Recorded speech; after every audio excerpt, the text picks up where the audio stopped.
वो prime minister बना है पाकिस्तान का। डूबते जहाज का कप्तान बना रहे हो।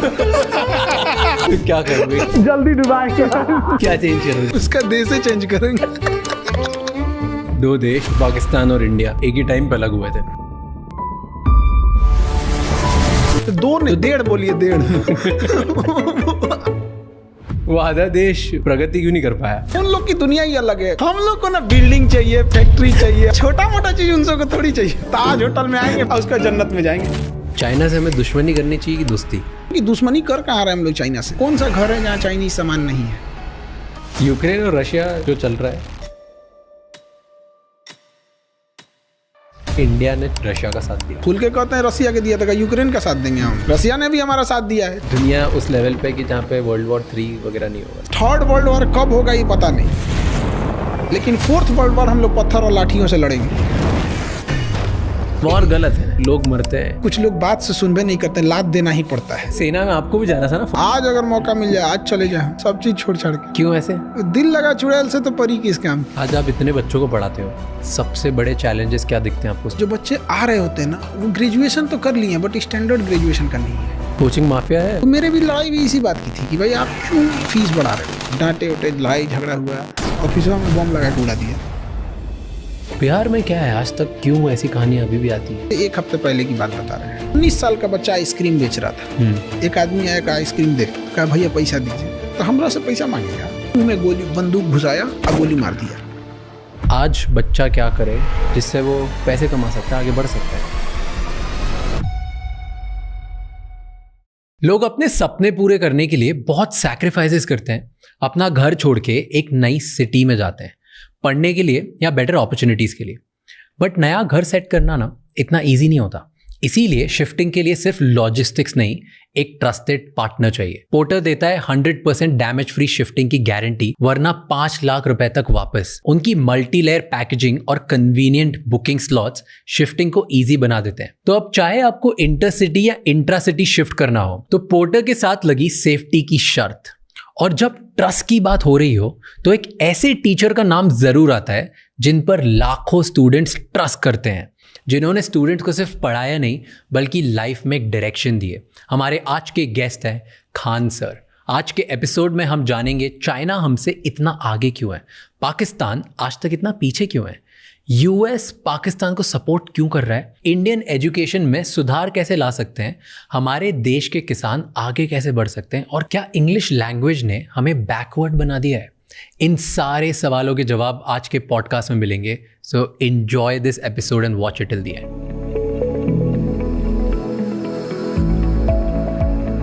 आज़ाद होने के बाद जब अपनी सिचुएशन थी, 1950 के आसपास बात कर रहा हूँ मैं, 47 के बाद, उस टाइम पे चाइना की भी लगभग ऐसी सिचुएशन थी और शायद और ही गया गुजरा था। पर आज चाइना हमसे बहुत आगे दुनिया पर राज करेगा आने वाले फ्यूचर वर्ल्ड फ्यूचर चाइना का। वो झूठा बात नहीं बोलता है कि हम विश्व गुरु हैं। ना हमारे यहाँ कोई काम की यूनिवर्सिटी जो वर्ल्ड लेवल में हम कह सके, ना कोई इंजीनियरिंग कॉलेज। ड्रोन तो बना नहीं पा रहे हैं, दूल्हा का ड्रोन बनाने वाला चाइना से आ रहा है, जबकि युद्ध ड्रोन पे चला जा चुका है। तो हम लोग फॉल्स ईगो में हम लोग नहीं जी रहे, हम लोग जी रहे हैं। चाइना ऐसा नहीं करता है। आगे निकल क्यों गया चाइना? एक होता है रियलिस्टिक सोच, एक होता है आपका आइडियोलॉजिकल, काश ऐसा होता, दुनिया ऐसी होती। तो हम लोग उसमें जी रहे हैं और चाइना रियलिस्टिक है। भाई सड़क बनेगी बनेगी, काम खत्म। अब हम लोग को क्या है कि इंग्लिश थोपिए। इंग्लिश थोपने के चक्कर में 70% स्टूडेंट की जो नॉलेज है, जो वर्क फोर्स है, जो उसका टाइमिंग, वो इंग्लिश में चला गया। यूपी बिहार झारखंड के बच्चे जो एक मेजर पॉपुलेशन को होल्ड करते हैं, हरियाणा से लेके आप उस नॉर्थ बेल्ट को ही पूरा पकड़ लीजिए, इतने लेबोरियस बच्चे हैं। बट क्या प्रॉब्लम क्या है कि उनके पास पैसे की प्रॉब्लम्स है। पैसे की प्रॉब्लम होने की वजह से अच्छे स्कूल नहीं है, और अच्छे स्कूल ना होने की वजह से उनका इंग्लिश पे कमांड अच्छा नहीं है। अब वो अपने आप को लो फील कर रहे हैं बिना मतलब का। हम भी इंग्लिश मीडियम में मेरे घर वाले पढ़ाएं, 12-13 साल इंग्लिश मीडियम में पढ़ाएं। हम एक ही चीज़ सीखे, मे आई गो टू ड्रिंक वाटर। उसके बाद कुछ बुझाया ही नहीं हमको। 1970 के आसपास में चाइना में माओ जेडोंग आए थे। उन्होंने कहा कि बाढ़ में जाए तुम्हारा अंग्रेजी, मंडारिन भाषा बोलो, उसी में सीखेंगे। आज आप देखिए, वहाँ का प्राइम मिनिस्टर को भी इंग्लिश उतना अच्छा से नहीं आता है, प्रेसिडेंट को भी नहीं आता है। तो क्या दिक्कत है? क्या बराक ओबामा को हिंदी आती है? नहीं। तो मोदी को इंग्लिश नहीं आएगी तो क्या दिक्कत है? आप बोलिए तो एक ट्रांसलेटर रख लिया जाएगा आपको, जहां जरूरत पड़ेगी उसकी। तो जो ब्रेन वर्क होना चाहिए था मेन काम पर, वो हट गया। और ये चाइना में नहीं हुआ। चाइना में नहीं हुआ। आपको चाइना में अब टॉप लेवल की बात करें, चाइनीज बोलेगा वहाँ, उसने टेक्नोलॉजी लगा ली, रियल टाइम कन्वर्टर लगा दिया आपको, वो तुरंत आप कान में लगा रही है, आप बोलिएगा तुरंत कन्वर्ट करके बता देगा। टेक्नोलॉजी है कि नहीं वहाँ पे? तो एक चाइना में ये। दूसरा, चाइना में एक चीज़ हम देखे कि जो फैक्ट्रीज वगैरह है उसके अंदर जो वर्किंग हो रही है वो फीमेल देख रही है ज़्यादातर फैक्ट्रीज में फीमेल। जब फैक्ट्रीज से सामान प्रोडक्ट बन के बाहर आ रहा है तो उसकी मार्केटिंग, उसका सेल, उसका बाहर एक्सपोर्ट, उसकी ये चीज़ें वो मेल संभाल रहे हैं। मतलब मेल फीमेल दोनों है। अगर एक इंडोर संभाल रहा है तो एक आउटडोर संभाल रहा है। वो उनका अपना म्यूचुअल है, क्या देख रहे हैं, क्या कर रहा है, कौन क्या कर रहा है। हमारे यहाँ फीमेल को अजीब करके रख दिया, उनको मतलब घर के अंदर रख दिया। हमने कहाँ फीमेल को जिम्मेदारी दी हॉस्पिटल में? आज देखिए फीमेल डॉक्टर, फीमेल नर्स पे पूरा मेडिकल इंडस्ट्री टिका हुआ है। उनको मौका दिए, उन्होंने करके दिखाया। एविएशन दिए हम लोग ने फीमेल को, आज पायलट हो गए, एयर होस्टेस हो गए, फीमेल हमने दिया, उन्हें करके दिखाई। वहाँ पे हमने उन्हें जिम्मेदारी ही नहीं देते। इंडिया में क्या है ना कि पैसे कमाने की जिम्मेदारी थोप दिया पुरुष के ऊपर। इससे बहुत अजीब गया कि बच्चा बाहर जाके कमा रहा है, बस इससे मतलब है कैसे कमा रहा है, मर रहा है, जी रहा है, सेफ्टी है कि नहीं है, रहने लायक है कि नहीं। मुंबई में देखिए घर वालों को पता नहीं होगा कि यहाँ पे कोई कैसे का कमा रहा होगा।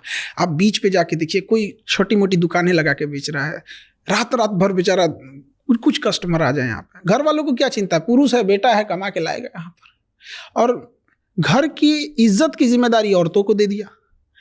भाई इस दोनों की कॉमन जिम्मेदारी थी। यही वजह है कि इंडिया में आप देखिएगा कि अगर किसी को बद्दुआ देनी है, सरापनी है, तो वो घर की फाइनेंशियल स्थिति को संभालने वाले पुरुष को बद्दुआ देगा।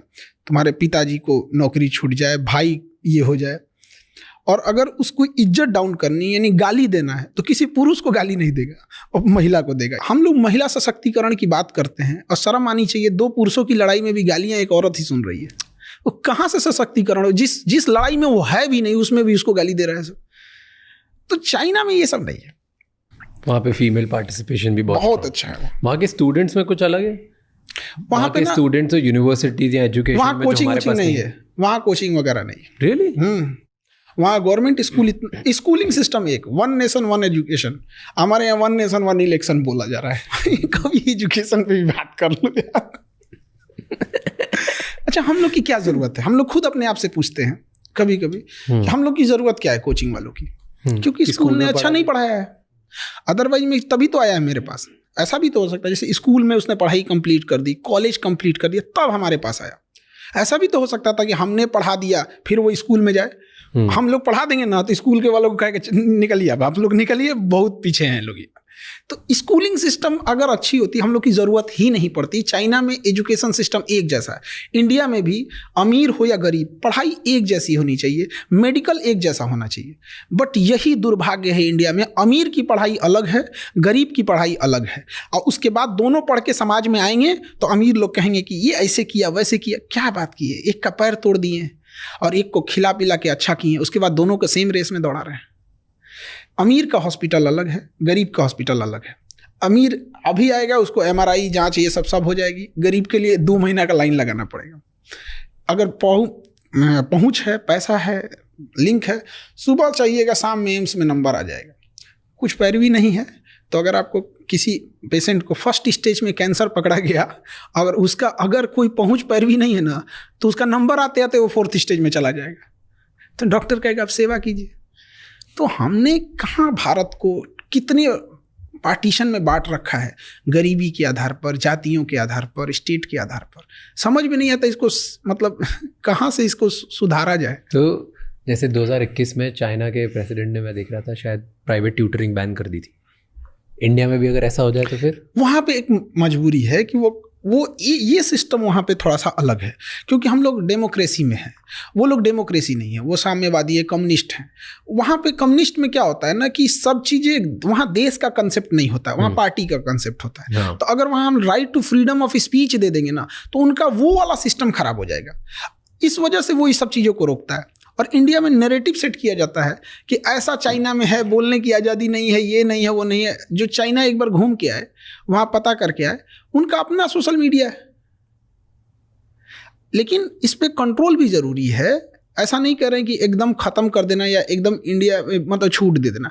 इसका बहुत मिसयूज़ भी है। बांग्लादेश में तख्ता पलट करके शेख हसीना को छोड़ना पड़ा, केवल सोशल मीडिया की वजह से गया था। उसका श्रीलंका क्यों बर्बाद हुआ? फेसबुक की वजह से।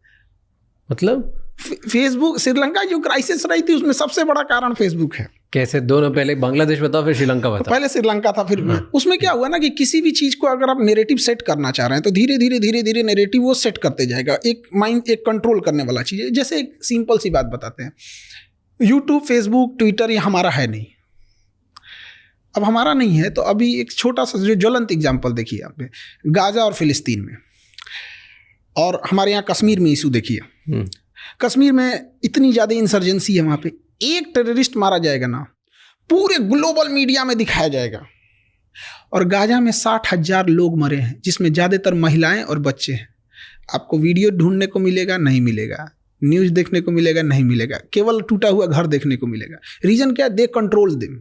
और हम लोग अगर कश्मीर में कर देते हैं तो ह्यूमन राइट का वायलेशन हो जाता है। ये ह्यूमन राइट की पार्ट सिखाते हैं सभी सब हमको, ये सफ़ेद मुर्गा सब यूरोप में बैठ के जलियांवाला बाग में गोली चला के मारे थे सब। ये चुट्टा हम लोग को ह्यूमन राइट सिखाते हैं सब। जिस समय ये लोग जानवरों की तरह ज़िंदगी जी रहे थे ना, हमारे यहाँ वसुधैव कुटुंबकम चल रहा था। जिस समय दुनिया में केवल लूट खसोट मची थी ना, पारसी लोगों को खुद ईरान से भगा दिया गया था ना, तो हमारे यहाँ गुजरात और महाराष्ट्र में उन्हें रहने के लिए शरण दिया गया था। तो हम लोग को ये ज्ञान दे रहे हैं सब। तो सोशल मीडिया को हम लोग अनकंट्रोल कर रहे हैं। We are not digital India, we are digital user. हमारे पास डिजिटल इंडिया हम लोग बोलते हैं उसको। क्या है हमारा? यूट्यूब हमारा है, फेसबुक हमारा। आज अगर यूट्यूब गूगल कह देता है कि आपको अपने जीमेल बना रहे हैं, हर जीमेल का 1 साल का चलाने का हमको 10 रुपये चाहिए, हमें देना पड़ेगा, सब बंद हो जाएगा, एंड्रॉयड उसका हो जाएगा। तो चाइना ने कहा कि we are not digital China, we are not digital user. उसने अपना बना लिया। तो इसको अलग नैरेटिव दिखा रहे हैं कि हमें से कोई सवाल ना पूछे। देखो चाइना का अपना ट्विटर, ठीक किया उसने, किया अपना, उसका अपना है ना, उसने चलाने पे बैन नहीं लगाया है, अपना चलाओ। क्या उसकी भाई यूट्यूब नहीं है? उसका अपना है, बाइडू है उसका, वीचैट है उसका, सब कुछ है उसका अपना। हम लोग का एक चीज डिजिटल में बहुत अच्छा हुआ, पेमेंट सिस्टम, यूपीआई, वो बहुत बेहतरीन है। पूरी दुनिया में वैसा नहीं है, बाकी जगहों पे हम लोग का उतना अच्छा नहीं है। तो श्रीलंका में क्या हुआ? श्रीलंका में कम्युनल राइट्स को बहुत बढ़ावा दिया गया फेसबुक ने। बहुत ज़्यादा धार्मिक चीज़ों को बढ़ा के दिखाया, जिस वजह से अनस्टेबिलिटी आने लगी थी वहाँ पे, और एंटी गवर्नमेंट, एंटी एस्टेब्लिश भावनाएं बहुत भड़कने लगी थी, श्रीलंका को तबाह करने लगा। और इसी बीच में जब इकोनॉमिकल क्राइसिस आती है और पहले से एंटी एस्टेब्लिशमेंट माइंडसेट है, तो फिर पूरा सिस्टम कोलैप्स कर जाता है। बांग्लादेश में भी यही हुआ था। अचानक से लोग सड़कों पे 50,000 लोग कैसे आ गए? वो टेलीग्राम पे चल रहा था पहले से, और टेलीग्राम पे कंट्रोल नहीं है गवर्नमेंट का। आज देखिए, किसी के टेलीग्राम पे किसी के प्राइवेट वीडियोस को भेज के उसे ब्लैकमेल कर सकता है कोई भी। एआई आ गया है, अब तो किसी का कुछ भी बना सकता है। सर हटाइए, लगा दीजिए कुछ। हमारे आपकी बात हो रही है, यहाँ किसी फेमस सेलिब्रिटी का या किसी पॉलिटिशियन का चेहरा हटा के डब कर दीजिए। अच्छा, एक बात, हम चाइना इंडिया की बात कर रहे थे। चाइना से हमें दुश्मनी करनी चाहिए कि दोस्ती? दुश्मनी तो हो ही नहीं पा रहा है। कौन दुश्मनी कर रहा है जरा बताइए तो। चाइना हमारे एरिया में घुस जा रहा है। हमारे यहाँ के मिनिस्टर बोलते हैं कि मार्किंग अच्छे से नहीं है ना, इसलिए घुस गया है। क्या बेवकूफी है। हाँ, दुश्मनी कहाँ कर पा रहे हैं हम लोग? तो बस फेस वॉश कर रहे हैं कि नहीं, ऐसा नहीं होना चाहिए। अक्साई चीन हमारा है। हम लोग पीओके के मामले में हम लोग शेर हो जाते हैं। सीओके जो चाइना को ऑक्युपाई किया है, कभी उस पर ठीक से चर्चा नहीं हो पाती है। सेला टनल का उद्घाटन करने जाते हैं, चाइना विरोध कर देता है। क्या मतलब बनता है? ताइवान को हम लोग एक्सेप्ट नहीं करते हैं एज ए कंट्री। किसके डर से? चाइना के डर से।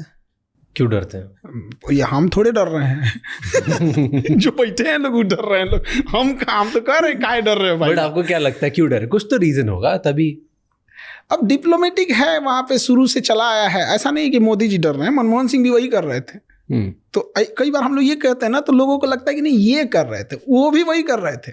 तिब्बत चाइना ने कब्जा कर लिया था। पंचशील समझौता लेके जवाहरलाल नेहरू घूम रहे थे, चाइना ने पीठ पे खंजर मार दिया। अब तिब्बत के मामले में हम लोग खुल के नहीं बोल पाते हैं। दलाई लामा को लेके चाइना हमेशा कुछ ना कुछ वो करते रहता है। तो हम लोग कहाँ चाइना से लड़ ही रहे हैं, कहाँ चाइना से दुश्मनी ही कर रहे हैं। बट कर सकते हैं हम, क्यों नहीं कर सकते? उतना होना चाहिए ना। हमारी इकोनॉमी उनकी इकोनॉमी में जमीन आसमान का अंतर। तो हम लोग ना फेंकने में नीरज चोपड़ा से आगे हैं।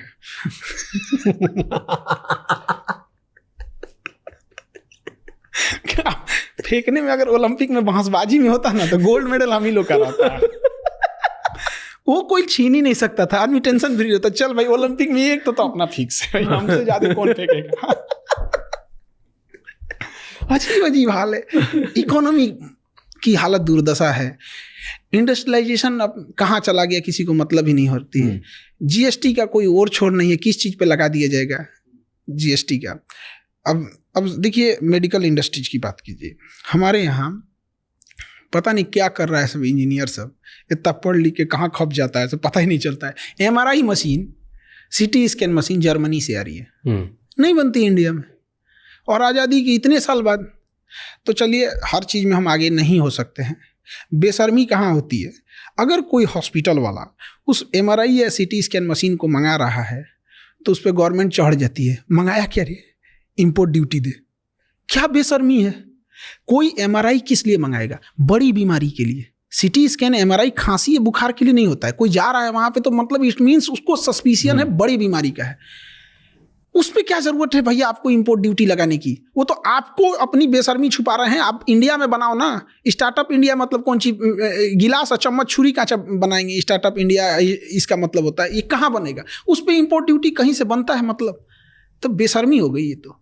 बट इसलिए करते हैं ना इंपोर्ट ड्यूटी की, अगर इंपोर्ट ड्यूटी लगाएंगे तो लोग कम बुलवाएंगे, उसकी वजह से कोई यहाँ का इंसान सस्ती चीज़ बनाने की अच्छा कम आएगा MRI मशीन, तो कम आने की वजह से चीज़ें कम होंगी, नुकसान ज़्यादा है हमको। बट प्रॉब्लम्स तो, बीमारियां तो बढ़ रही हैं। तो जो MRI किसी को 1000 रुपये में होना चाहिए आज 5000 7000 लगता है, जिस वजह से एक बड़ा हिस्सा जिसकी मंथली इनकम 8000 10000 है वो MRI कराएगा ही नहीं कराएगा। अब उसके ब्रेन में अगर कोई ट्यूमर था, स्टेज 1 में था, तो उसको दर्द तो होगा नहीं यहाँ पे। अब MRI महंगा नहीं कराएगा, जब कराने जाएगा तो स्टेज 4 आ चुका रहेगा। यहाँ पे सरकार को सारा कमाई करना है इसी की वजह से। और अगर यही बात होना चाहिए था तो अब तक तो बन जाना चाहिए था। 70 साल वेट कर दिए, 75 साल वेट कर दिए, अब क्या पूरा 7 जन्म दे दें इनको? बट ये तो इनोवेशन सिर्फ सरकार की जिम्मेदारी नहीं है ना, ये तो हम लोग की भी जिम्मेदारी। तो उस हिसाब से एक इंफ्रास्ट्रक्चर होना चाहिए, उस हिसाब से एजुकेशन चीजें बढ़नी होना चाहिए, उस बात सही बड़े होना चाहिए। यहाँ पे सरकार इंसेंटिव दे, क्यों नहीं बनेगा? लेकिन बस वही है कि आपको हम कितना भी सैलरी देंगे, लेकिन आपके डिपार्टमेंट में वो सरकारी अधिकारी बैठा रहेगा, उससे नीचे देंगे हम आपको। क्यों नहीं प्राइवेट को दे दे बनाने के लिए? आज आप बोलिए अडानी को, अंबानी को 2 साल में खड़ा कर देंगे। सही हमारा जाता क्या है, वहाँ के इंजीनियर को पूछे कितना सैलरी है तुम्हारा? 25 लाख, आ जाओ 30 लाख, खत्म। इसमें कौन सा दिमाग लगाना? इतना आसान थोड़ी होगा, कुछ तो और नुआंसेस होंगे। ऐसा नहीं है कि हर चीज इतनी आसान होती है, बट नामुमकिन नहीं है, और इतना भी मुश्किल नहीं है कि जो 70-75 साल लगा दिए। अमेरिका के सामने हम क्या लैक करते हैं? अमेरिका के पास क्या है, बिजनेस, इंटरनेशनल अपॉर्चुनिटीज ज़्यादा हैं, एंटरप्रेन्योर का पूरा माहौल है वहाँ पर, और गवर्नमेंट भी उसी हिसाब से सपोर्टिव है। तो इस वजह से हमारे यहाँ क्या है ना कि चूँकि इलेक्शंस है, तो इलेक्शंस में क्या है कि एक मेजॉरिटी पब्लिक को ध्यान दिया जाता है, और जो एंटरप्रेन्योर हैं, जो बड़े कारपोरेट हैं, उनको कोई ध्यान नहीं देता है, और ना ही वो लोग कभी इशू बने रहते हैं कभी किसी इलेक्शन का। जैसे डोनाल्ड ट्रंप ने कहा कि हम सरकारी नौकरी खत्म करेंगे, लोगों ने इसको सपोर्ट में वोट देके जिताया। हमारे यहाँ कोई बोल दे गवर्नमेंट नौकरी खत्म करेंगे, क्योंकि आपने प्राइवेट में पहले वैसी अपॉर्चुनिटी नहीं दी। तो आप कोई एक पैर पे बैसाखी लेके चल रहा है तो उसका पहले पैर ठीक कर दीजिए, उसके बाद कहिए हम तुम्हारी बैसाखी छीन लेंगे। आप उसका पैर भी ठीक नहीं किए, कहेंगे तेरा बैसाखी छीन लेंगे, तो मारेगा ही ना वो। अभी आपने वो पढ़ा टैरिफ लगा दिया है? हाँ, रेसिप्रोकल टैरिफ लगाया उसने। हाँ। 26% हम लोग लगाया, चाइना में भी तो और बेहतर लगाया उसने। हाँ, हमने 52 लगाया, उसने सब जो जितना लगाया ना उसका हाफ करके लगाया। रेसिप्रोकल उसने बोला ही है। तो ये अच्छा है गंदा है? ये उसके देश के हिसाब से है, हर देश को अपना हिसाब से राइट है करने का। तो जब टैरिफ बढ़ाते घटाते हैं तो कभी इम्पोर्ट पे फायदा होता है तो एक्सपोर्ट पे, तो डिपेंड करता है कि हम कितनी चीज़ों का इंपोर्ट एक्सपोर्ट कर रहे होते हैं। और इंडिया का है तो इंडिया में भी भाई हर देश के साथ अलग अलग टैरिफ है। इंडिया को तो चाइना पे और लगाना चाहिए। हम लोग का ट्रेड बैलेंस बहुत खराब है चाइना के से, बहुत ही डूब रहे हैं हम लोग यहाँ पे। तो वही तो कहते हैं कि दुश्मनी कर कहाँ रहे हम लोग चाइना से, नहीं कर पा रहे हैं, मजबूरी है। क्योंकि अगर आज कौन सा घर है जहाँ चाइनीज सामान नहीं है, और बहुत बिजनेसेस है इंडिया में जो चाइना की वजह से चल रहे हैं और यहाँ पैसे कमा रहे हैं। बिल्कुल। तो चाइना से जो चीजें चाइना में मिलती है ना, एग्जैक्ट वही चीजें वियतनाम में भी मिलती है, एग्जैक्ट सेम प्राइस पे, सब कुछ सेम पे। हमको ये नहीं समझ में आता है कि इंडिया वियतनाम से प्रीफर करे। एटलीस्ट वियतनाम चाइना का दुश्मन है, उसी को मजबूत कर दे। नहीं यार, इतनी टेक्नोलॉजी नहीं है वियतनाम में इस लेवल की, जो कुछ भी मटेरियल बुलवाना हो तो ऐसा नहीं है कि हम लोग जैसे चाइना को अगर हम लोग रिप्लेसमेंट के तौर पे देखा जाए तो कुछ साउथ एशिया की कंट्रीज हैं, बट क्या है ना कि हमने ऑप्शन ही नहीं दिया किसी को। जब आप ऑप्शन नहीं देंगे तो अपडेट नहीं होगा, मार्केट नहीं होगी। किसी होटल में कस्टमर ही कम आएंगे तो कितनी वेराइटीज रखेगा। तो कस्टमर पहले, अब वो तो चिकन और एग वाली मुर्गी पहले आया कि अंडा पहले आया, तो थोड़ा थोड़ा हम लोग को उधर जाना चाहिए उस एरिया में। बट चाइना का कुछ जरूरत से ज्यादा डिपेंडेंसी है। बट चाइना का और अमेरिका का अभी क्या 36 का आंकड़ा चल रहा है, देखा? हाँ, दोनों अपने अपने, वो एक सुपर पावर बना हुआ है, इसका कहना है हम बनेंगे, तो टसल है भयंकर। और अभी अमेरिका ने जितना टैरिफ लगाया चाइना ने उतना ही वापस लगा दिया, वो देखा? वो चाइना का ये चीज बहुत अच्छा लगता है। वहां पे आप उसको कुछ भी कीजिएगा वो दबाव देगा। वो देश, उसके यहाँ पॉलिटिक्स नहीं है, उसके यहाँ देश है। वो तुरंत लगा देगा। हम लोग नहीं लगा सकते, मजबूरी भी है। हम लोग किसी को ब्लेम नहीं कर सकते। किसके दम पे कूदिएगा? ना इंडस्ट्रियलाइजेशन है, ना इकोनॉमी है उस हिसाब से। क्योंकि अमेरिका को, केवल अमेरिका पावरफुल नहीं ना, हर जगह पावर रखता है। वर्ल्ड बैंक से फंडिंग रोक देगा, हमारे लोन रोक देगा, IMF हो गए या वर्ल्ड बैंक हो गए, यूरोपीय यूनियन से दबाव बनवा देगा। कुछ नासा और इसरो के बीच का कोई कॉन्ट्रैक्ट होगा, उसको रुकवा देगा, डिले करा देगा। हर जगह UN में 4-5 मुद्दा फंसा देगा। कुछ नहीं करेगा तो अमेरिका को उठा के पाकिस्तान को एक लेटेस्ट हथियार देगा, ले तुम F-18 ले। तो हम लोग को बहुत बैलेंस करके चलना पड़ता है। और चाइना, जितने बड़े देश हैं ना, उनकी एक खासियत होती है, हर देश का एक दुश्मन को वो पाल के रखते हैं। चाइना जो है, अमेरिका ज्यादा कूदेंगे ना, चाइना उठाएगा नॉर्थ कोरिया, वो पगला को कुछ हथियार और पैसा दे देगा, उधर 4-5 मिसाइल मार देगा, उधर तुम उलझे रहो। उसको कुछ नहीं जाता है, गिरेगा तो कहे हो जापान पे गिर गया, कोई बात नहीं, जो करना है कर लेना। उसको क्या जाता है? उसको अपने क्लोज इकोनॉमी, उसके यहाँ कोरोना के मरीज मिले थे सब, सुबह में 8, शाम में सबको मार दिया। उसका क्या जा रहा है? डिक्टेटरशिप देखना है तो वहां देखिए। उसने, अमेरिका ने कहा कि क्या करे इस इंसान का, इसको पागल किया है। तो उसने क्या किया कि कहा कि नॉर्थ कोरिया में ना डेमोक्रेसी नहीं है, यहाँ इलेक्शन होना चाहिए। किंग जोंग कहा, कौन बोला ये? बाइडेन बोला है। उसने कहा कि अगले महीने इलेक्शन कराओ। 100% वोट पड़ा उसको, किंग जोंग को 100%। जो वोट नहीं देता ना, एब्सेंट भी होता, उसको मार देता ये। 100% वोट पड़ा। अब अमेरिका कह रहा है कि ये इलेक्शन अच्छा नहीं हुआ है। कह रहा तू अपने यहाँ का इलेक्शन देख, तुम्हारे यहाँ के इलेक्शन कमीशन से कराएंगे अपना इलेक्शन। तो हर बड़े देश यही करते हैं। अब जैसे सऊदी अरब है, ज्यादा कूदेंगे, ईरान ज्यादा कूदेंगे, इजराइल को कह गया 2-4 पुरान बम है, एक्सपायरी डेट पास है, मार दे, क्या करेंगे लोग? कुछ नहीं। तो अरब को कंट्रोल करने के लिए अमेरिका के पास इजराइल है, इंडिया को कंट्रोल करने के लिए पाकिस्तान है, चाइना को कंट्रोल करने के लिए इंडिया है, रसिया को खुद डायरेक्ट कंट्रोल करता है। तो हम लोग ज्यादा नहीं ना उड़ सकते हैं, डिपेंडेंट नहीं है। चाइना क्या कर लीजिएगा? अब चाइना को कैसे कंट्रोल करना पड़ेगा? उसको खूब से खूब करेगा, इंडिया को क्या देगा? ज्यादा हथियार देने लगेगा। चाइना का तो देना उसको, इंडिया किसी का नहीं सुनता है। फिर उसको ये भी देखना है ना कि चाइना के बाद हमें इंडिया को ही कंट्रोल करना है, क्योंकि थर्ड हम ही लोग हैं। तो अगर चाइना और अमेरिका कभी लड़ेंगे ही ना, बड़े लोग नहीं। ताइवान को लेके उनके बीच में गर्मी हो गई थी ना, वो तो होते रहता है। धीरे धीरे उसको ऐसा कैप्चर करेगा, बढ़िया से माहौल देखता है। जैसे 1962 में जब हमारे यहाँ वार हुआ था, रसिया हमें बचाने नहीं आया था, बचा भी नहीं पाता, क्योंकि चाइना वो उस माहौल को तलाश रहा था कि 1960 में हम लोग का पंचशील समझौता खत्म हो गया था। वो सोच रहा था कि ऐसा टाइम आए ना जहाँ वर्ल्ड उलझी हुई हो। उसी समय क्यूबन मिसाइल क्राइसिस हुआ था। ऐसा लग रहा था कि अमेरिका और रसिया में परमाणु युद्ध आज हो जाएगा कि शाम में होगा कि सुबह होगा, कुछ नहीं पता, मार दिया 62 में आ जाओ। यहाँ पे अमेरिका करा, हमको क्या पता भाई, रसिया करा हमको। तो ऐसा कहीं ना कहीं जब टाइम आएगा तो चाइना और अमेरिका और रसिया एकदम आमने सामने होंगे, उसी समय ताइवान को लेके चला जाएगा और रसिया भी कहेगा लेके जा, इधर लेके जा, क्योंकि कुछ ना कुछ डाइवर्जन अमेरिका ताइवान को बचाने के लिए पक्का करेगा वहाँ। अब इसीलिए चाइना को देखिएगा हमेशा कुछ ना कुछ गड़बड़ सड़बड़ करते रहता है ताइवान में। हाँ। वो पाथ तलाश रहा है कि कहाँ कहाँ से एंट्री करेंगे, क्या करेंगे, वो ड्रिल कर रहा है, ड्रिल। किसी दिन ड्रिल के नाम पे अनाउंस करेगा this is not drill, now this is वो ले लेगा ताइवान, दब लेगा। लेकिन जिस समय रसिया अमेरिका बिजी रहेंगे वो ताइवान की ओर जाएगा। बट अगर हम मैप में देखेंगे तो ताइवान एकदम फार ईस्ट है, तो इसे अपनी हैवी मिलिट्री, एयरफोर्स, नेवी को ताइवान की ओर ढकेलना पड़ेगा। एग्जैक्ट वही टाइम होगा हम लोग कश्मीर के लिए अक्साई चीन पे चढ़ जाए, पर हम थोड़ी करेंगे। अब ये तो मोदी जी बताएंगे पर हम नहीं करेंगे ना, क्योंकि यही खराबी लगती है। आपके पास है वहां पे, हमारी सेना लड़ सकती है, पर इंडिया आगे बढ़ के कभी भी ना लेता है, ना अटैक करता है, कुछ नहीं करता। हमारी फिलॉसफी नहीं है। 70 साल से देख लो आप, कुछ भी नहीं, हमारी ये फिलॉसफी मानते ही नहीं हमें। फिलॉसफी चेंज करने की जरूरत है। पब्लिक जब प्रेशर लगाएगी तो पब्लिक को ये सब चीज़ों से मतलब ही नहीं रहता है।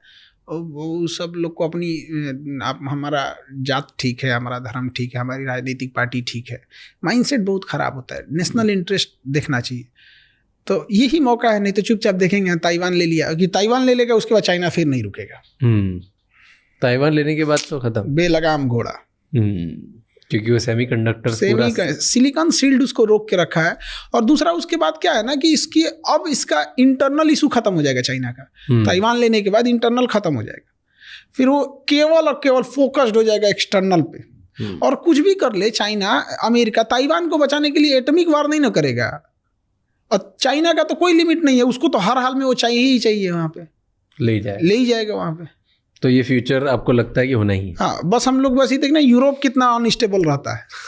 इस बीच में ये फिलिस्तीन और गाजा वाला ना उठ गया, वरना यूक्रेन और रशिया ज्यादा उलझे रहते तो निपटा देता इधर ही। यूक्रेन और रशिया जो चल रहा है उसमें आपको लगता है कि इंडिया ने चुप रह के रशिया का साथ दिया? तो हम खुल के कहते हैं रसिया के दिया था, यूक्रेन का साथ देंगे हम? क्या किया हमारे लिए? बिना मतलब का आएंगे साथ, कोई नहीं, सूरजमुखी का फूल भेज दिए, 2-4 को रिफाइन तेल भेज दिए तो हम आपका साथ दे देंगे। रखे रहो अपन रिफाइन तेल, हम ब्राजील से मंगा लेंगे। यहाँ खुल के बोलते हैं रसिया का साथ दिए हैं, रसिया ने भी हमारा साथ दिया है, चाहे यूएन में वीटो का मामला हो। इसमें खुल छुपा उपा के कौन सा बात करना? अब हम लोग कोई डिप्लोमेटिक पोस्ट पे थोड़े बैठे हैं कि लोग हमसे पूछेगा हाँ साथ दिए हैं। अमेरिका खुल के कहता है ना कि वो इजराइल का साथ दिया है, अमेरिका खुल के कहता है कि वो यूक्रेन का साथ दिया है। हम क्यों मोए मोए करें? हम भी दिए हैं, पर बोलते नहीं ना हम खुल के। हाँ, नहीं बोलते हैं, हमारी कुछ मजबूरी, क्योंकि यूरोपीय यूनियन है सब और उधर अमेरिका है, पूरा वर्ल्ड एक साइड से हो गए हैं सब यहाँ, और हम लोग थोड़ा सा इसमें। आपको लगता है यूक्रेन और रशिया में कौन सही है? रसिया। क्यों? आप मेरे दुश्मन को मेरे सिधाने ले आके बैठाइएगा, हम क्या करेंगे? विरोध करेगा कि नहीं करेगा? ऑब्वियस बात है। नाटो का आर्टिकल 5 कहता है कि नाटो की कोई भी कंट्री रहेगी वहाँ नाटो की आर्मी की पूरी डायरेक्ट एक्सेसिबिलिटी रहेगी। अब बैठा के वहाँ ले आएंगे रसिया को, भाई तुम्हें डेवलप करना है करो। यूरोपीय यूनियन में गया, कहाँ इसने अटैक किया है? बिना मतलब का उसको कहाँ से जाएगा? और नाटो का मतलब क्या बनता है आज के डेट में, जब वर्ल्ड यूएनओ हाई है, यूएनओ कहता है कि हम थर्ड वर्ल्ड वार होने नहीं देंगे। ये 32 कंट्री मिलके कहते हैं अगर हमारे पे किसी ने मारा हम सबको मिलके मारेंगे। क्या मतलब बनता है? नाटो का तो होना ही नहीं चाहिए दुनिया में। फिर 32 कंट्री अब हेल्प क्यों नहीं कर रही है जब ये हो रहा है? तो मारे हुआ पुतिन बैठा हुआ है, उसको क्या जाता है? वो तो नॉर्थ कोरिया से बुलाया है सैनिक को जानबूझ के यूक्रेन में घुसाने के लिए, क्योंकि नॉर्थ कोरिया के पास एक बहाना मिल जाएगा कि किसी दिन अगर इसके 2-4 सैनिक मारे गए तो कह देगा हमारे सैनिक मारे गए, यानी हमारे देश पे आया हुआ है, हमारे पास परमाणु बम खाली है। वो जानबूझ के लाया ना कि उसके पास एक और फ्रंट खुला रहे। और जब से ट्रम्प आए हैं तब से तो यूक्रेन और कमजोर हो गया। क्यों? वो तो जो वीडियो आया उसमें भी उसने क्लियर ही कर दिया दुनिया में, जबकि अमेरिका तो साथ दे रहा था यूक्रेन का। बिल्कुल, वो तो सब यूरोप वाला सब साथ ही दे रहे थे सब। तो अब क्या? अब समेट लेगा डोनबास को और ये वाला रीजन को। उसने पहले फ्री इंडिपेंडेंट स्टेट घोषित कराएगा, उसके बाद से फिर करा देगा कि भाई मेरी इकोनॉमी उतनी अच्छी नहीं है, हम यूक्रेन से टूट तो गए हैं लेकिन फिर हम रसिया में मर्जर चाहते हैं। रसिया में मर्जर हो जाएगा, जैसे क्रीमिया हुआ वैसे डोनबास हो गया, डोनेस्क हो जाएगा, मर्जर हो जाएगा। और उस एरिया में रसिया ने जितने भी फाइनेंशियल लॉसेज हुए, जितना उसका पैसा खर्च हुआ है, उस एरिया में इतने मिनरल्स हैं, उससे उसकी रिकवरी हो जाएगी। मतलब फ्यूचर तो अब यही है, यूक्रेन गया। दूसरा एक और रीजन समझिए, पुतिन इतने दिन से राष्ट्रपति है, 10 साल प्रधानमंत्री रहे, और उस समय राष्ट्रपति तब इंडिया की तरह रसिया का होता था कि राष्ट्रपति के पास कोई पावर नहीं रहेगा, सारा पावर प्राइम मिनिस्टर के पास रहेगा। तो पुतिन 10 साल तक प्राइम मिनिस्टर थे। बट रसिया का एक रूल है कि 10 साल से ज्यादा, आप 2 टर्म से ज्यादा पूरा नहीं कर सकते। तो उसका जब 10 साल कंप्लीट होने वाला ना, तो उसने अपने संविधान में संशोधन कर दिया कि प्राइम मिनिस्टर के पास अब कोई पावर नहीं रहेगा, अब सारा पावर राष्ट्रपति के पास रहेगा, और खुद राष्ट्रपति बन गया। वीडियो गेम खेल रहा है। अब 10 साल उसका पूरा हो गया 2022 में। हाँ। अब क्या करें भाई, यहाँ तो 2 टर्म से। तो स्पेशल अमेंडमेंट इन कॉन्स्टिट्यूशन 2036 तक इसमें कोई चेंजिंग नहीं होगा। इंडिया में भी ऐसा हुआ था, 2002 में हुआ था कि लोकसभा की सीटें 2026 तक नहीं बढ़ाई जाएंगी। तो उसने कहा कि 2036 तक मतलब अभी एज इट इज रहेगा यहाँ पर। अब इंटरनल बगावत होने लगा। तो जब इंटरनल बगावत होती है ना, तो इसको कंट्रोल करने का सबसे आसान तरीका होता है ना, कोई वार कर दो।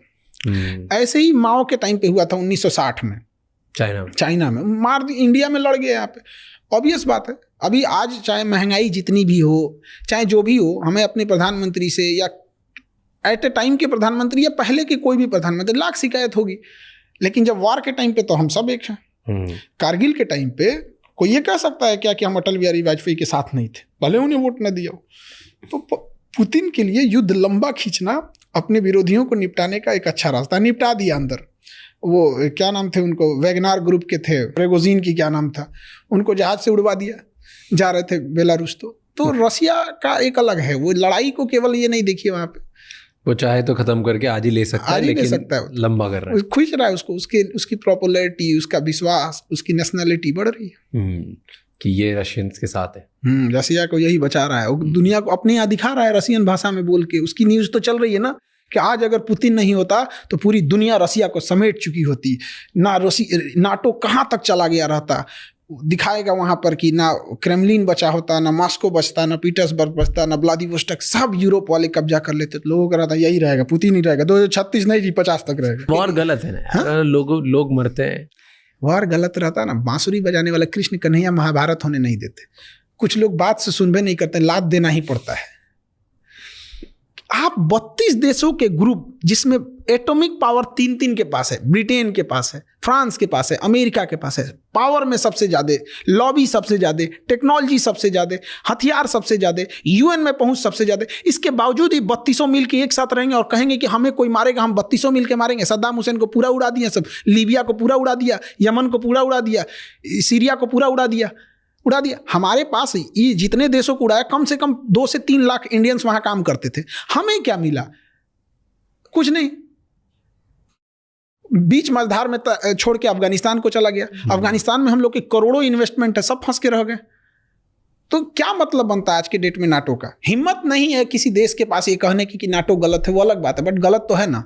पर उनका मेन आइडिया तो ये है ना कि कोई भी एक दूसरा पावरफुल देश हम छोटे छोटे देशों को अलग तरीके से खत्म ना करे, इसलिए हम सब साथ में जुड़ के रहेंगे, क्योंकि हम सब बहुत पास में बहुत छोटे छोटे देश हैं। कौन? यूरोप वाले कहते हैं ऐसा? हाँ, तो मेन मतलब तो इसीलिए तो स्टार्ट हुआ था ना नेटो, कि एक छोटा देश नाटो हुआ था किसको कंट्रोल करने के लिए। उस समय रसिया बेलगाम था, यूएसएसआर था। तो यूएसएसआर इधर रसिया था। हाँ, तो ये बहुत बड़ा था, ये था, छोटे छोटे जब ये खत्म हो गए, जब आप कहें कि भाई हमको रसिया से डर है इसलिए हम ग्रुप बना रहे हैं, रसिया टूट गया, अब ये रहा, बड़े देश तो इसे भी खत्म करो भैया।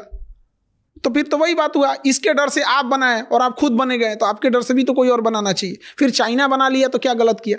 चाइना बना ले, नॉर्थ कोरिया बना ले, इराक बना ले, ईरान बना ले, तालिबान मिल के बना ले सब, कि हम 5 पे कोई मारेगा तो हम मार देंगे परमाणु बम। उधर चाइना संशोधन कर दे कि हमारा ईरान एलआई है, हमारा नॉर्थ कोरिया एलआई है, तालिबान हमारा एलआई है, गाजा हमारा एलआई है। किसी पे अगर होगा तो हम अपने एटॉमिक पावर का यूज कर सकते हैं, तो हो गया काम खत्म।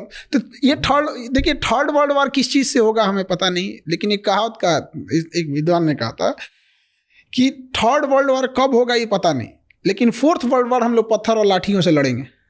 क्योंकि थर्ड वर्ल्ड वॉर में इतनी तबाही मचाएगा सब कि हम लोग स्टोन होज में चले जाएंगे। लगता है वॉर होगा कि होने नहीं देंगे? नहीं होने देंगे। मतलब अब दुनिया उस लेवल पे कि जहाँ पे वर्ल्ड वॉर 3 वगैरह नहीं होगा। सब हथियार बेचने वाले कंपनी है, सब अंधेरे का डर दिखा के टॉर्च बेचते हैं। थोड़ा बस मुनाफा होना चाहिए बस। करोड़ों की कमाई है। एक जहाज बेच देंगे सब, एक अपाची हेलीकॉप्टर बेच 6,000 करोड़ का। यहाँ पता चला 10 जिला मिल के खेती करेगा तो 6,000 करोड़ कभी ना कमा पाए। वहाँ एक हेलीकॉप्टर बेचा निकल गया। और उसके बाद उसके पास उसका मेंटेनेंस अलग, पायलट की ट्रेनिंग अलग, फिर हथियार खत्म हो गया तो अलग। ये मेरा ही हथियार लगा सकते हो। छोटे छोटे वॉर कराना फायदेमंद होता है उन लोग के लिए। और वो लोग अभी एक स्पेशल फोर्स के ऑफिसर थे जो टेररिस्ट से लड़ते हैं इंडिया में, वो बता रहे थे हमें कि बहुत सारी बड़ी बड़ी वेपन कंपनीज वो आती है हमारे बॉर्डर एरिया में, जो नक्सलाइट्स है और जो हमारे ये मिलिटेंट्स हैं, इनको एडवांस वेपन फ्री में बांट के जाती है ताकि ये अटैक करें। और फिर वो वेपन से, क्योंकि वो एडवांस वेपन के साथ अटैक करती है, फिर आके वो देशों को जाके बेचती है कि यार देखो उनके पास इतने एडवांस है तो आपको भी एडवांस लेने चाहिए, फिर डबल प्राइस में देशों को बेचती है। जिस कंपनी का हथियार किसी टेररिस्ट के पास मिल गया, उस कंपनी के ऊपर जांच होनी चाहिए और उसे इंटरनेशनली ब्लॉक करना चाहिए। International block. जब आतंकवादी इंटरनेशनल हो सकते हैं तो उसके हथियार इंटरनेशनल कैसे नहीं हो गया? तो ये तो कौन ब्लॉक करेगा? अमेरिका वगैरह, उन्हीं पे सारा हथियार है, वही तो बनाते हैं। तो इनके हिसाब से ना, ये किसको आतंकवादी बोलेंगे, किसी को बने। ये मुंबई को उड़ा के गया अजमल कसाब, इजराइल ने उसे आतंकवादी नहीं बोला।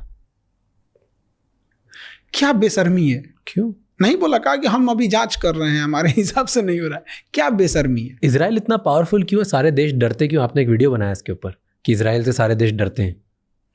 वहां के देश डरते हैं जहाँ खर न पतवार या ऋण प्रधान, एक कहावत कहा जाता है। उन सबको आता क्या है? अरब वालों को खजूर, ऊंट, तेल खत्म, खेल खत्म। वहां पे लड़ सकते हैं। वहां पे क्या जा रहा है? जिससे लड़ रहा है, अब देखिए सीरिया में कोई राष्ट्रपति नहीं है, उठ के गोलान हाइट कब्जा कर लिया।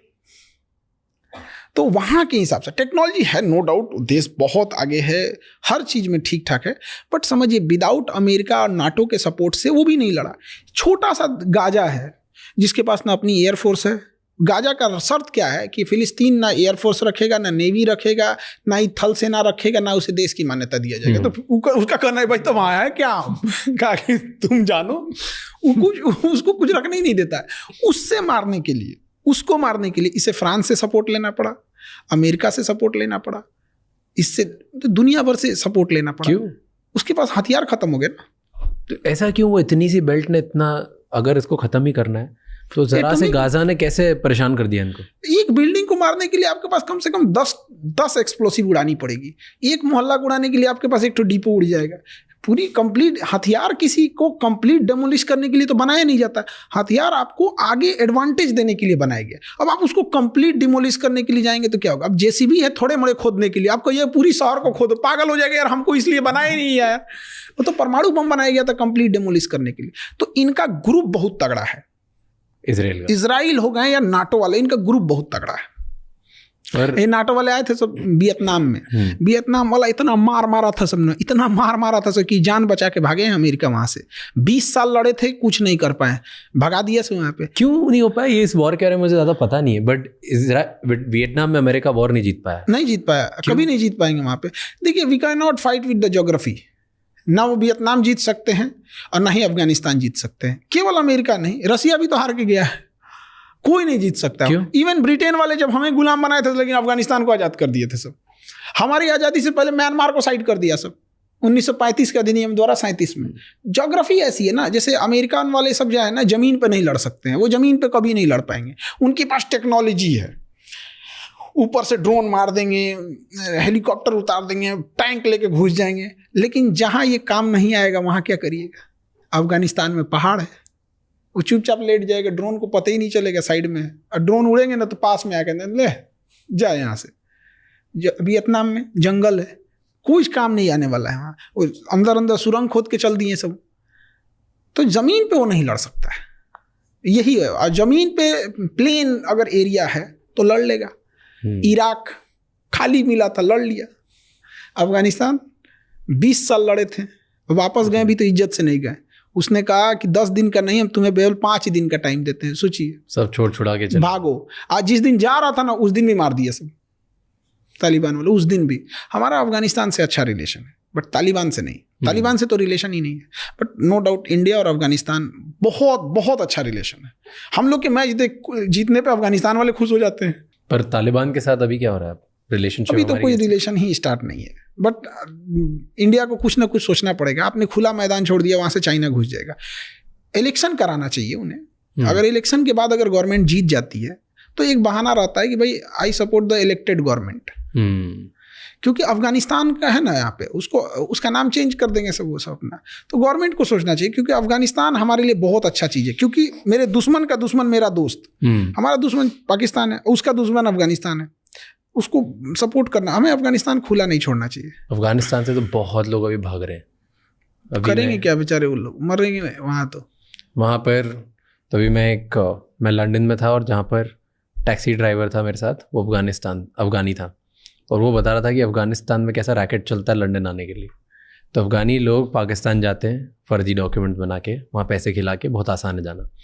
फिर पाकिस्तान से किसी ना किसी तरफ डॉक्यूमेंट बनाते हैं, पासपोर्ट बनवाते हैं, जिससे वो टूरिस्ट वीज़ा पे लंदन आते हैं, क्योंकि पाकिस्तान से या स्टूडेंट वीज़ा पे। लंदन में इनकी ही एक एजेंसी है जो इन लोगों को डॉक्यूमेंट देती कि यहाँ इनको पढ़ाने के लिए बुला रहे हैं। पढ़ाई के पेपर दे के वो पहुँच जाते हैं, जैसे उधर वहाँ पहुँच के पासपोर्ट फाड़ के फेंक के घूम जाते हैं। फिर घूम के इधर उधर जितना टाइम घूम लिए, घूमने के बाद जाके सरेंडर कर देते हैं कि हम भाग के आए, हमको असाइलम दे दो, हमको यहीं रहने दो, क्योंकि अगर हमको हमारे देश भेजा तो वहाँ मार दिया जाएंगे, हम किसी भी देश के नहीं हो। और ये बस बोलते हैं कि हम अफ़गानी हैं, बताते नहीं कि पाकिस्तान के रूट से हैं, बोलते हैं हम अफ़गानी हैं, हम किसी तरह यहाँ पे भाग भुका के पहुँच गए। और पहुँच गए तो फिर वहाँ पे एक रूल है जहाँ पे 5 साल तक तुम्हें फिर वो वीज़ा देते हैं रहने के लिए। 5 साल तक तुम उधर रह लो, तो 5 साल के बाद तुम उधर अपनी सिटीजनशिप के लिए अप्लाई कर सकते हो। ये लंदन वालों को इस पे तकलीफ हो रहा होगा। इन्हीं गधों ने अफगानिस्तान को हमसे अलग किया है, इन्हीं गधों ने पाकिस्तान को हमसे अलग किया है। पाकिस्तान के लोगों, जो पाकिस्तान में पैदा हुआ एज ए ह्यूमन, सोचिए उसकी कितनी दुर्दशा होगी। लड़कियों की हालत ऐसी खराब को, उसका हस्बैंड कब एक नया दुल्हन लेके चलाएगा पता ही नहीं चलेगा उसको।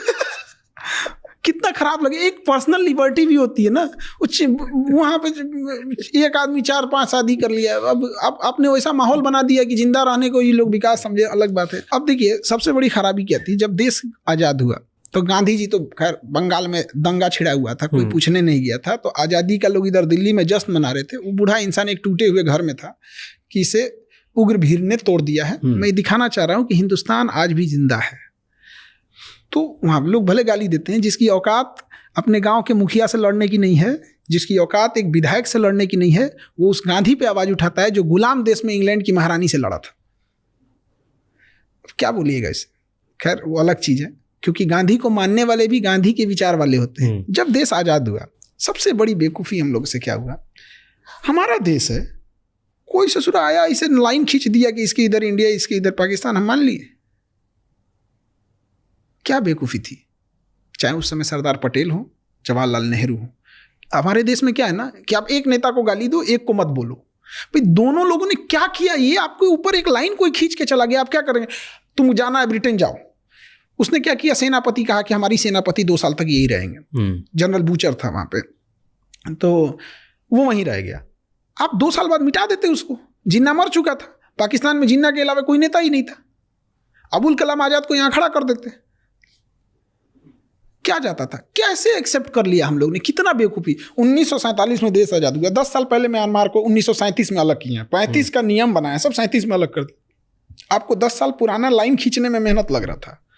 क्या बेवकूफ़ी है ये सब चीज़, खींच खाच के मिटाया। कौन है लाहौर बोलता है यहाँ पे, लाहौर तुम्हारे बाबा का लाहौर है, हाँ बप्पा रावल का है। कंधार तुम्हारा गांधारी का कंधार है, उनकी भी नसीब अच्छी होती। हमारे यहाँ ना ऐसे कोई रिलीजन को लेकर लड़ाई झगड़ा नहीं है, वो पॉलिटिक्स का हिस्सा है। ये एक पॉलिटिक्स, उनकी भी मजबूरी है, अगर वो ये नहीं करेंगे तो जीत भी नहीं पाएंगे।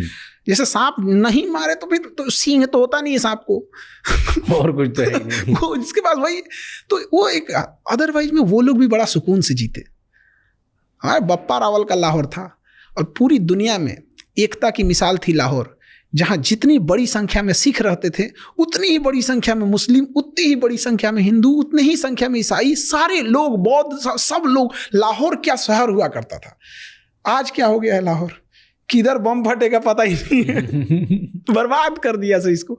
तो ये एक बहुत, हमको सच में ये दुख होता है कि क्या थिंकिंग थी उस टाइम के लोगों की। मान लिया एक कोई फिरंगी आया, लाइन खींच दिया, सीरियल रेड क्लिप बैठा इसे टेबल पे नक्शा लेके, कहा कि कहाँ कहाँ पुलिस स्टेशन है, पुलिस स्टेशन से लाइन खींचते खींचते खींचते खींचते खींच दिया। लाहौर इंडिया में दिया था।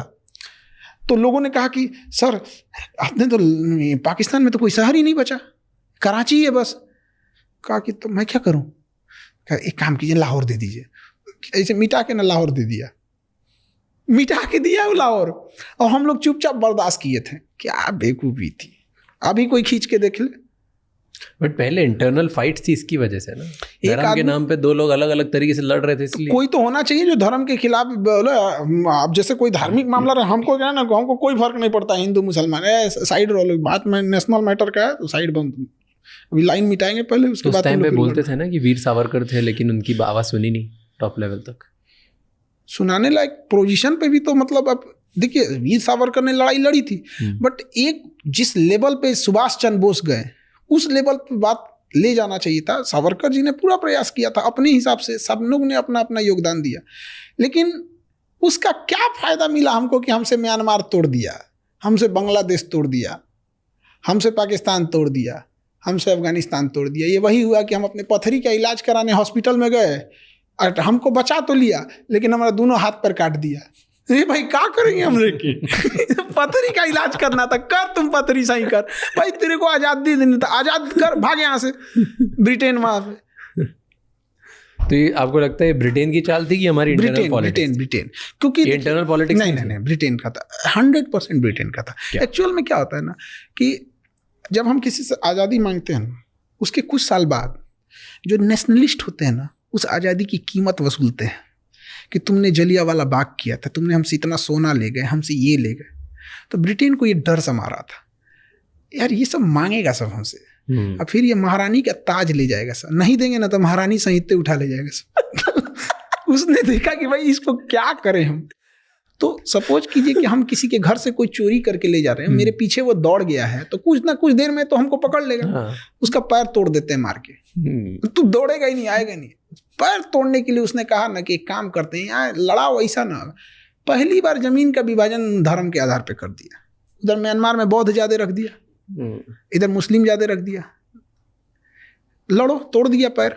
अब हमें क्या लगता है पाकिस्तान दुश्मन है वो फिलहाल 47 के बाद, लेकिन पाकिस्तान को पैदा करने वाला दुश्मन का बाप ब्रिटेन हुआ। अब तो मिटाना बड़ा मुश्किल हो गया ना। उस समय नया नया चीज था, बंटवारा खत्म हो सकता था। हमको एक चीज नहीं समझ में आता, सरदार पटेल इतने बहादुर, क्या पर्सनालिटी थी सरदार पटेल की, नो डाउट अनमैचेबल, अवतार लिए हुए इंसान थे सरदार पटेल। वो हैदराबाद के नवाब को यूं झुका देते हैं, ऑपरेशन पोलो ले आते हैं। ये जूनागढ़ का नवाब था, वो कह रहा था हम इंडिया में मिलेंगे ही नहीं, उसको भगा दिए यहाँ से। तो जिन्ना ने कहा कि भाई तुम्हारे पास तो बहुत पैसा, आ जाओ यहाँ पे। तो कहा ठीक है आ जाते हैं। जिन्ना ने जहाज भेजा, पानी वाली जहाज। सरदार पटेल ने, तुम्हारी संपत्ति कैसे जाएगी बे, यहीं रहेगी, तुम्हारे बाप की है। तो वो जूनागढ़ का नवाब केवल 1200 कुत्ता लेके गया था, उसको कुत्ता पालने का शौक था। जिन्ना देखा, माथा पीट लिया, कमीने तो कुत्ता लेके आ रहा है यहाँ पे, ना जमीन लाया ना पैसा लाया, कुत्ता लेके आया वहां पे। सरदार पटेल ने नॉर्थ इंडिया पे उतना ध्यान नहीं दिया। कश्मीर इशू में सरदार पटेल और जवाहरलाल नेहरू, तो नेहरू ज्यादा आगे इन फ्रंट पे थे, और उसका सबसे बड़ा कारण था जनरल बूचर। जनरल बूचर ने कहा कि सेनापति हमारा नहीं था, वो ब्रिटेन का था। उसने कहा कि जब तक हरी सिंह साइन करके नहीं देंगे हम करेंगे नहीं। हरी सिंह को नौटंकी पता नहीं किसने दे दिया कि अपना स्विट्जरलैंड बनाएंगे। पूरा खानदान लुट गया हरी सिंह का, बता नहीं सकते हैं इनके घर से किनको उठा के ले गए थे सब। अब हम लोग भी नहीं बोलते हैं कि चलो भैया, सबकी रेस्पेक्ट की बात होती है। लास्ट में देखें ना कि कौन कौन रिश्तेदार तब साइन किए यहाँ पे। सरदार पटेल ने तो वहां से ना भेजा। सरदार पटेल की बात अलग थी। वो इंसान अगर चाह देते ना, ये लाइन मिटाने का मतलब क्या चाहिए, तो पाकिस्तान वाला मिटाते, अफगानिस्तान वाला भी मिटा देते। देखते कोई नहीं देख रहा है, नॉर्थ इंडिया और भी सेंट्रल एशिया में चलते हैं। गलत हो गया उस टाइम हम लोग से। आपको लगता है वो पीएम बनने थे फर्स्ट? बनने तो चाहिए थे, लेकिन जिंदा रहते तब ना। ये बड़ा अजीब सी बात होती है। सरदार पटेल जी की आकस्मिक मृत्यु 1950 में हो गई थी, और हमारे यहाँ पहला इलेक्शन ही हुआ 1951 में। नहीं, 47 के बाद ही। वो तो प्रोविजनल गवर्नमेंट थी। वो तो प्रोविजनल गवर्नमेंट थी, वो तो वायसराय के अंडर में काम कर रही थी। सेनापति मेरा नहीं, वायसराय मेरा नहीं, तो हम क्या करेंगे ऐसा राजा बन के कि जमीनें मेरे सेना नहीं है। तो किसको बनना था पहला प्रधानमंत्री जो चेंज कर देता इंडिया की?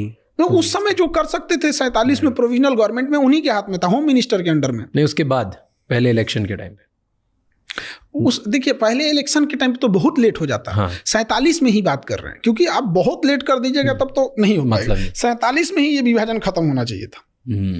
और जिन्ना को टीवी था, मर गया, फिर उसके बाद ले लेते। हाँ, वहाँ पे जिन्ना मारा था ना, तो उसकी बॉडी को 2 घंटा बाद आया था सर ले जाने के लिए। एम्बुलेंस में मर के सड़ रहा था, मक्खी भन बना रही थी, एम्बुलेंस का एसी नहीं चल रहा था, अब फ्यूल खत्म हो गया। तो सोचिए उसका कारकेट जाना चाहिए ना, तो फ्यूल खत्म हो गया था। फिर मैसेज गया कि जिन्ना यहाँ पड़ा हुआ है, ले जा भाई तू। ओके, आप पाकिस्तान की बात कर रहे थे। मैंने आपका एक वीडियो देखा, उसमें थंबनेल था, पाकिस्तान के लोग ये वीडियो मत देखना। ये वीडियो में क्या बताया आपने? ऐसा क्या बताया? 1971 की वार की चर्चा थी इस वीडियो में, और ये आई थिंक 5 साल पहले का वीडियो, 2020 के आसपास का। हाँ, तो उसमें यही बता रहे थे कि मतलब पाकिस्तान अपना किस तरह, मतलब 2 साइड में लड़ाई चल रही थी। एक थी बांग्लादेश साइड में, तो बांग्लादेश साइड में हमारी आर्मी उसके ऊपर भारी पड़ रही थी, और उसने सोचा कि भाई बांग्लादेश तो गया मेरे हाथ से। तो उसने पूरी अपनी टैंक रेजिमेंट और पूरी इन्फेंट्री बटालियन लेके घुस गया राजस्थान में, जिसपे लोंगेवाला की लड़ाई अपने बड़ा फेमस लड़ाई थी। मेजर कुलदीप सिंह चांदपुरी, तो वो 120 जवान थे, उनके सामने पूरी इन्फेंट्री बटालियन थी और पूरी टैंक थी। उनको ऊपर से ऑर्डर थे, छोड़ के हट जाओ भाई, नहीं लड़ पाओगे उनसे।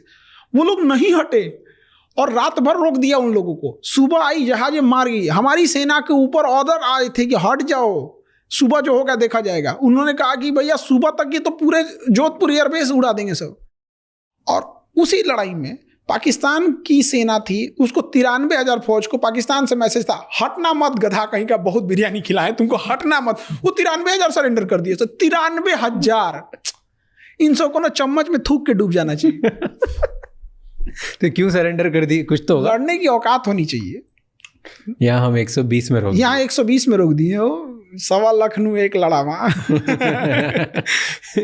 क्यों इनकी नहीं है 93,000? इतने बड़ी, यही तो हमें नहीं समझ में आता है, इतने कैसे जाहिल हो सकते हैं। 93,000 खत्म कर दिए, जबकि इनके पीछे बैक सपोर्ट था ब्रिटेन का, नाटो का, अमेरिका का, सबका बैक सपोर्ट था। अब ये क्या कर सकते हैं? और ये अपने यहाँ अभी भी कहते हैं सरेंडर नहीं हुए थे।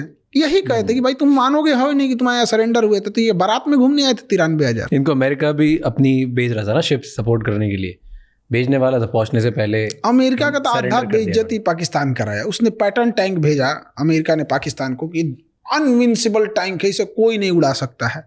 आरसीएल गन से वीर अब्दुल्ला भी उड़ा दिए।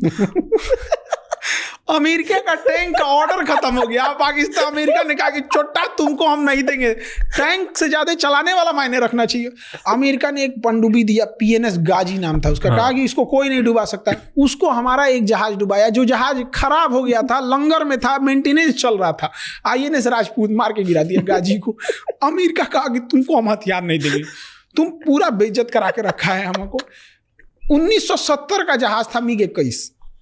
1970 की मोटरसाइकिल चलाने में डर लगेगा हम लोग को। उतनी पुरानी मोटरसाइकिल चलेगा भी कि नहीं चलेगा, अजीब लगेगा। हम लोग का MiG-21 जहाज 1970 का, उसमें ग्रीस मोबिल सब खत्म है, झर झर झर झर करता है। इसे दरवाजा बंद हो जाएगी, पायलट कहते भाई बंद हुआ कि नहीं, इसे नहीं, भाड़ा पे टेम्पू चलती है वहां पे, वैसा जहाज से। और पाकिस्तान का F-16 मार के गिरा दिया। F-16 मार के गिरा दिए। अब दुश्मन के एरिया से यूं टर्न लेके भागना था। अब ये पुराना जहाज था, टर्न लिए बस वहीं क्रैश हो गया। अब पाकिस्तान पागल हो गया भाई। अमेरिका को कहते हैं भाई अच्छे लोगों को हथियार भेजो, तुम्हारी भी इज्जत बची रहेगी। F-16 मार के गिरा दिया। अब पाकिस्तान कह रहा है कि नहीं गिरा F-16, उसका जो विंग्स टूटा हुआ था वो इंडिया में गिर गया। तो हमारे एयरफोर्स ये देख, ये टेम्पू का दरवाजा है रे। इनको ऐसा लगता है ना कि हमको लगता है, इन सबको ऐसा लगता है कि इनको फरिश्तों से डायरेक्ट फोन नंबर रखे होंगे, सब ये बात करते होंगे उस तरह से। हम लोग का चंद्रयान क्रैश कर गया, होता है। हमारे वैज्ञानिकों ने पूरा कोशिश किया था, वहां पहुंचा कि जमीन पे लैंडिंग ठीक जगह पे नहीं हुई थी। लेकिन उसके बाद तो हम लोग ने अच्छा कर दिया। जब क्रैश किया था तो बहुत खुश थे सब। अरे गधों, जो पहुंच सकता है वो अगली बार अच्छे से पहुंच जाएगा। एग्जैक्टली। अब वो पूछ रहा है सब कि क्या करेंगे चांद पे जाके। मतलब किस स्कूल कॉलेज में, हमको ना कभी कभी लगता है कि हमारे यहाँ स्कूल खराब है। कह रहा है कि चांद पे जाके क्या करेंगे। अरे कल को अगर वहां यूरेनियम मिल जाता है, वहां जाएंगे, यूरेनियम निकाल के लाएंगे। दुनिया का सबसे महंगा चीज यूरेनियम है। सोना चांदी हीरा को पूछता को नहीं। तो मतलब ये तो नॉर्मल लोगों को लगता है कि सोना बहुत महंगा चीज है। अरे सोना मतलब क्या चीज, टांग के घूमो यहाँ पे। यूरेनियम कल को वहां मिलेगा, हम लेके आ जाएंगे।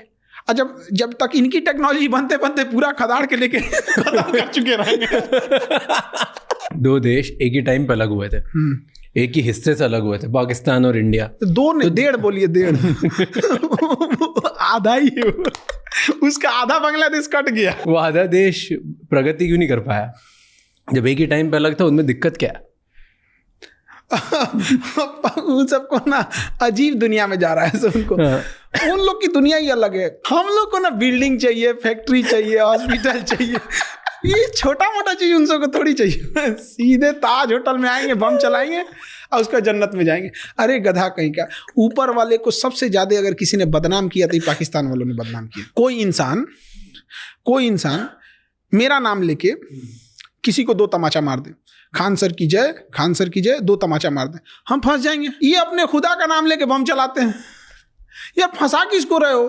तुम बदतमीज हो, तुम बम मार रहे हो, किसी मासूम को ले रहे हो। तो अच्छे चीज में नाम लो। कहीं तुम परोपकार कर रहे हो, कोई हॉस्पिटल खोल रहे हो, वहां खुदा का नाम। गलत काम में क्यों खुदा का नाम लेते हो? फिर क्या है कि कोई इंसान नॉर्मल नमाज पढ़ रहा है, खुदा का नाम ले रहा है, लोग उसको अंतर नहीं समझ कर पाते हैं। अजीब हाल है ये।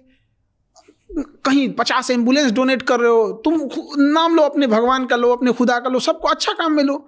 पूरी कम्युनिटी को नाश के रखा है। क्या बोलिएगा इसको? बट प्रॉब्लम क्या है ना, धार्मिक चीजें बहुत ज्यादा आगे नहीं होनी चाहिए। धार्मिक चीजों में एक चीज क्या है ना कि वहां पर आपका धार्मिक चीजें में आप उसमें ना आप लॉजिक नहीं लगाइए। जो बोला जा रहा है चुपचाप एक्सेप्ट कर लीजिए, जो है वही मान लीजिए। अब जब ये बहुत ज़्यादा हो जाएगा ना, समाज को इस चीज़ की आदत लग जाएगी एक्सेप्ट करने की। एक पाकिस्तान के कोई बहुत फेमस इंटेलेक्चुअल थे, वो हम तो उन्हें उतना देखते नहीं हैं, बट उनका एक क्लिप आया था कोरोना के टाइम पे कि वैक्सीन मत लगवाना, अमेरिका की वैक्सीन है। तो हमको लगा कि भाई सुनना चाहिए, भाई पाकिस्तान का स्कॉलर आदमी क्या बोल रहा है। तो हम सुने कि क्यों, उस समय कोरोना सबको डर लग रहा था, जो बोलता था आदमी हम क्या बोल रहा है भाई, सुन सुन सुन कर रहा कि ये अमेरिका की चाल है, वो वैक्सीन में कोई नैनो चिप रखे हैं। हमको और वो इसके हेल्प से, इस वैक्सीन की हेल्प से हमारी दिमाग को कंट्रोल करेंगे, हमारी दिमाग चुरा लेंगे। हम कह रहे भाई अमेरिका को अगर दिमाग चुराना है, तुम गधों का दिमाग चुराएंगे, नाड़ा बांधने के अलावा आता क्या है तुम लोगों को? क्या बेवकूफ़ी चल रही है इन सब की, अलग टाइप का। मतलब इनको देखते तो हमें भी लगता हमारा एजुकेशन सिस्टम ठीक है, चलो भाई कोई शिकायत नहीं है इंडिया से, कोई बहुत अच्छा चल रहा है, इंडिया एकदम ठीक ठाक चल रहा है। जिसने भी लाया है अलग अलग प्रधानमंत्रियों का योगदान है, कम के वो इसे तो भाषण नहीं मचाया है सब जैसे उन्होंने कर दिया। बट वहां पे लगता है कि आर्मी की वजह से दिक्कत है, क्योंकि आर्मी कंट्रोल करती है, आर्मी ही बनाती है प्राइम मिनिस्टर, आर्मी ही हटा देती है, जो प्राइम मिनिस्टर बनता है वो जेल चले जाता है। पाकिस्तान के पास आर्मी नहीं है। नहीं, पाकिस्तान के पास आर्मी नहीं है, आर्मी के पास पाकिस्तान है। ईद के टाइम पर देख रहे थे, ईद में उसका जनरल जो था, सेना का जनरल, पूरे शहर में पोस्टर लगाया हुआ है, ईद मुबारक। अब फोटो लगा, जैसे अपने नेताओं का कैसे फोटो लगता है, शुभकामना, नव वर्ष की शुभकामना, ईद मुबारक, होली की शुभकामना, वैसे सेनापति अपना पूरे शहर में लगवाया हुआ है। क्या इंडिया में लगा सकते हैं? क्या हाल है वहां पे पाकिस्तान वाले? उसका सबसे बड़ा कारण क्या था कि जिन्ना ने देश लिया उससे ज्यादा खतरनाक था कि जिस तरीके से उसने देश लिया। और जब देश आजाद हो गया, मतलब विभाजन हो गया, तो मुस्लिम लीग ने कहा कि हमें अपना मुल्क मिल गया। तो उसने डांटा था मुस्लिम लीग को और कहा था कि इतिहास याद रखेगा, मुस्लिम लीग ने देश अलग नहीं किया, जिन्ना के ताकत से देश अलग हुआ। ये उसकी ताकत। और गुजरातियों को अंडर एस्टिमेट नहीं करना चाहिए। जिन्ना भी गुजरात के थे भाई, बहुत तेज दिमाग के होते। जीना भाई ठक्कर, मतलब वो ठक्कर जाति से ना, मुस्लिम नहीं था जिन्ना, उसके दादाजी मुस्लिम नहीं थे। जेना भाई ठक्कर थे, ठक्कर जाति से। तो उसने ना मछली का व्यापार करते थे, तो शाकाहारी लोगों ने उन्हें बाहर कर दिया, भागो यहाँ से, तुम ये मछली कराची में सीख दिए। तो मुंजा भाई ठक्कर मुंजा भाई ठक्कर का बेटा हुआ जेना भाई ठक्कर, और जेना भाई ठक्कर का बेटा हुआ मोहम्मद अली जिन्ना, और ये इस्लाम धर्म अपनाया था और उसके बाद से ये कांड कर दिया। तो अगर जिन्ना को हम लोग एलिमिनेट कर देते ना तो पाकिस्तान बनता ही नहीं। नाथूराम गोडसे, हमको लगता है इसने को किसी ने गलत सुपारी दे दी थी, फोटो दिखाने में गलत कर दिया कि मारना है इसको, मार दिया उसको जाके। भाई मारना था तो जिन्ना को मार देते यार। हम लोग तो बदनसीब थे भैया, हम लोग तो अभी जन्म लिए हैं, आज़ादी के समय हम लोग नहीं थे। बट इनफैक्ट एक कॉमन सेंस भी रहता, अगर हमें ही मारना रहता तो भाई हम गांधी को क्यों मारे? 80 साल का बूढ़ा तेज ढकेल देंगे तो मर जाएगा इंसान, उसको मार दिया। कितना बेशर्मी का बात है यहाँ पे। जिन्ना को मार भाई, सारा बवाल खत्म हो जाएगा यहाँ पे। वही ना मचा रहा है यहाँ पे। आप उस आइडियोलॉजी की नहीं हो जहाँ पे लोग डिबेट करते हैं ना कि गांधी जी ने ऐसा किया, गांधी जी ने ऐसा किया।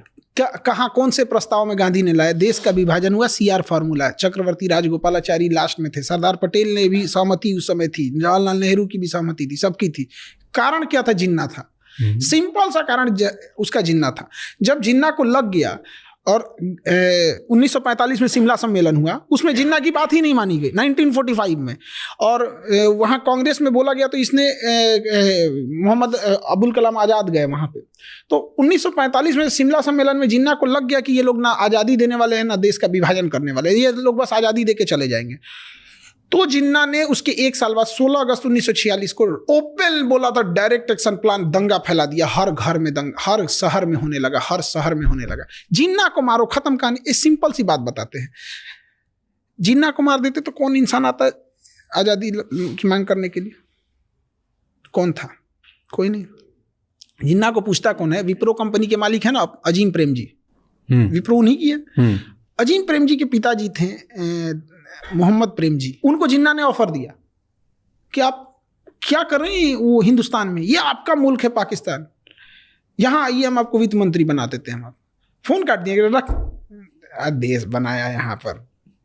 इस इंसान ने ठुकरा दिया। 22 करोड़ रुपया दान देते हैं विप्रो से, हमारे रतन टाटा साहब। ये लोग देश के लिए हीरा हैं ये लोग। तो अलग टाइप का था। जिन्ना नहीं रहता तो विभाजन कभी नहीं होता। अच्छा, उसके बाद भी वो लोग क्या कर रहे थे जो विभाजन को स्वीकार कर लिए? बाकी लोग, इसका मतलब आप ये मानते हैं कि वो 80 साल का बूढ़ा जो चल नहीं सकता था, जिसको 2 इंसान उठा के ले जाते थे, उसमें इतनी ताकत थी और आपके नौजवानों में कोई ताकत नहीं थी? दोनों बात आप एक साथ नहीं बोल सकते। तो आप इसको एक्सेप्ट कीजिए। एक और आप कहते हैं कि सारे नेता का योगदान है, एक और कहते हैं यही अकेले सब कुछ कर दिया। आज़ादी की श्रेय में यहाँ एक कोई किसी को दान देता है, 2 किलो अनाज, केला, फल देता है ना, तो 4 फोटो खिंचवाता है। एक कोई घर बनवाता है तो 10 फोटो खिंचवाता है।